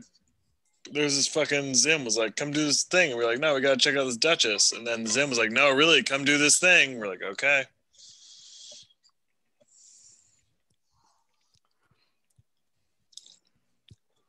All right. So is there anything else that anybody wants to get done before the actual ball begins?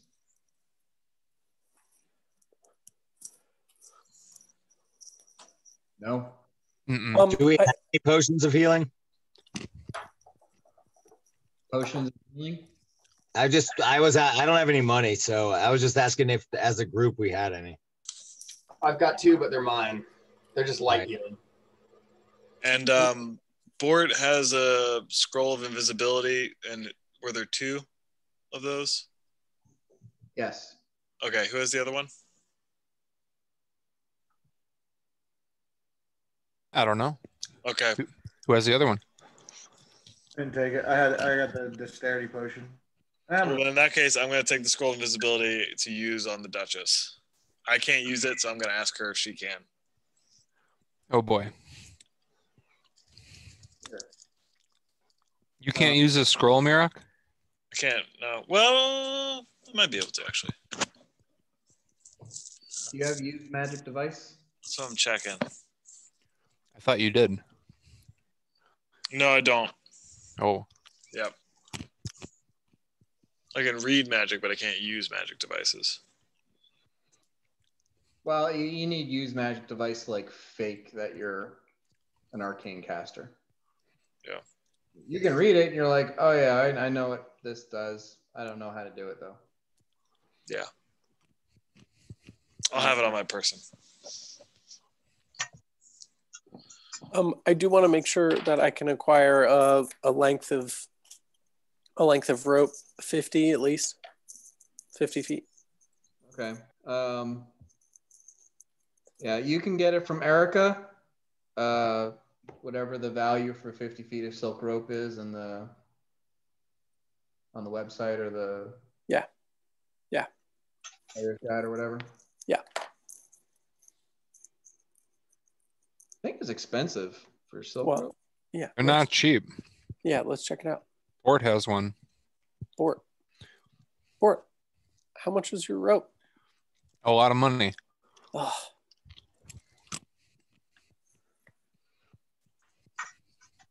And then did we okay this situation?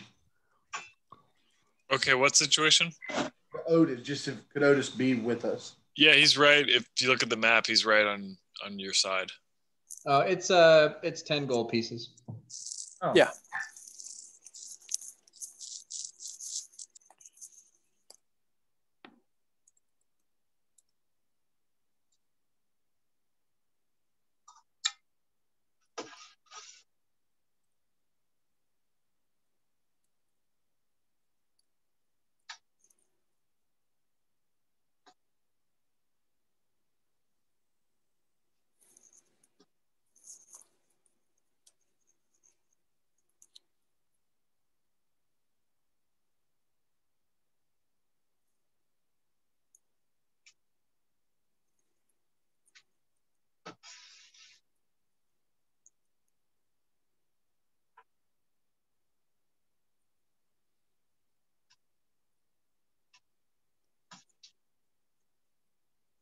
Okay. Well.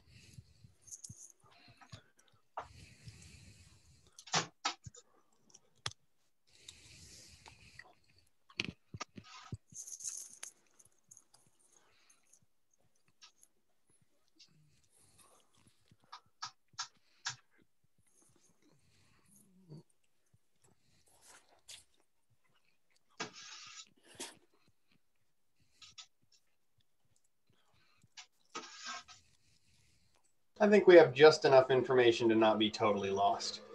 Just my opinion.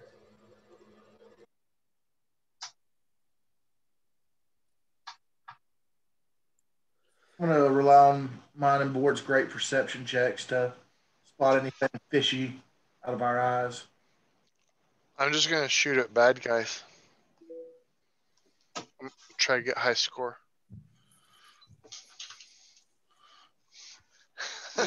Um, Good luck. Alorn responded, Dakota. All right, I'll check. All right. I'm a little bit at a loss because we're not gonna have Godric. Yeah.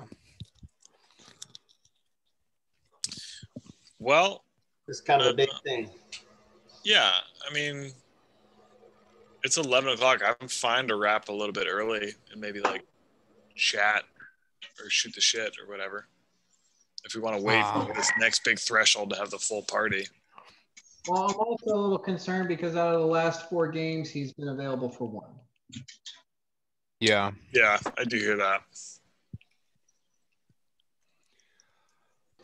I'm fine. I'm fine if we want to give him another shot. And I mean, this is not gonna. This fight is probably going to last 2 sessions. Yeah. So if we want to wrap early and kind of start off at the kaleidoscope ball at the start of the next session, that's fine. I would love to hang out and chat with you guys. Yeah. My favorite peeps. Yay! I'm cool. I'm also cool with ending early, but Uhtred, he does get You're not cool. Huh? I mean, look at this. Look at this setup. I'm like salivating.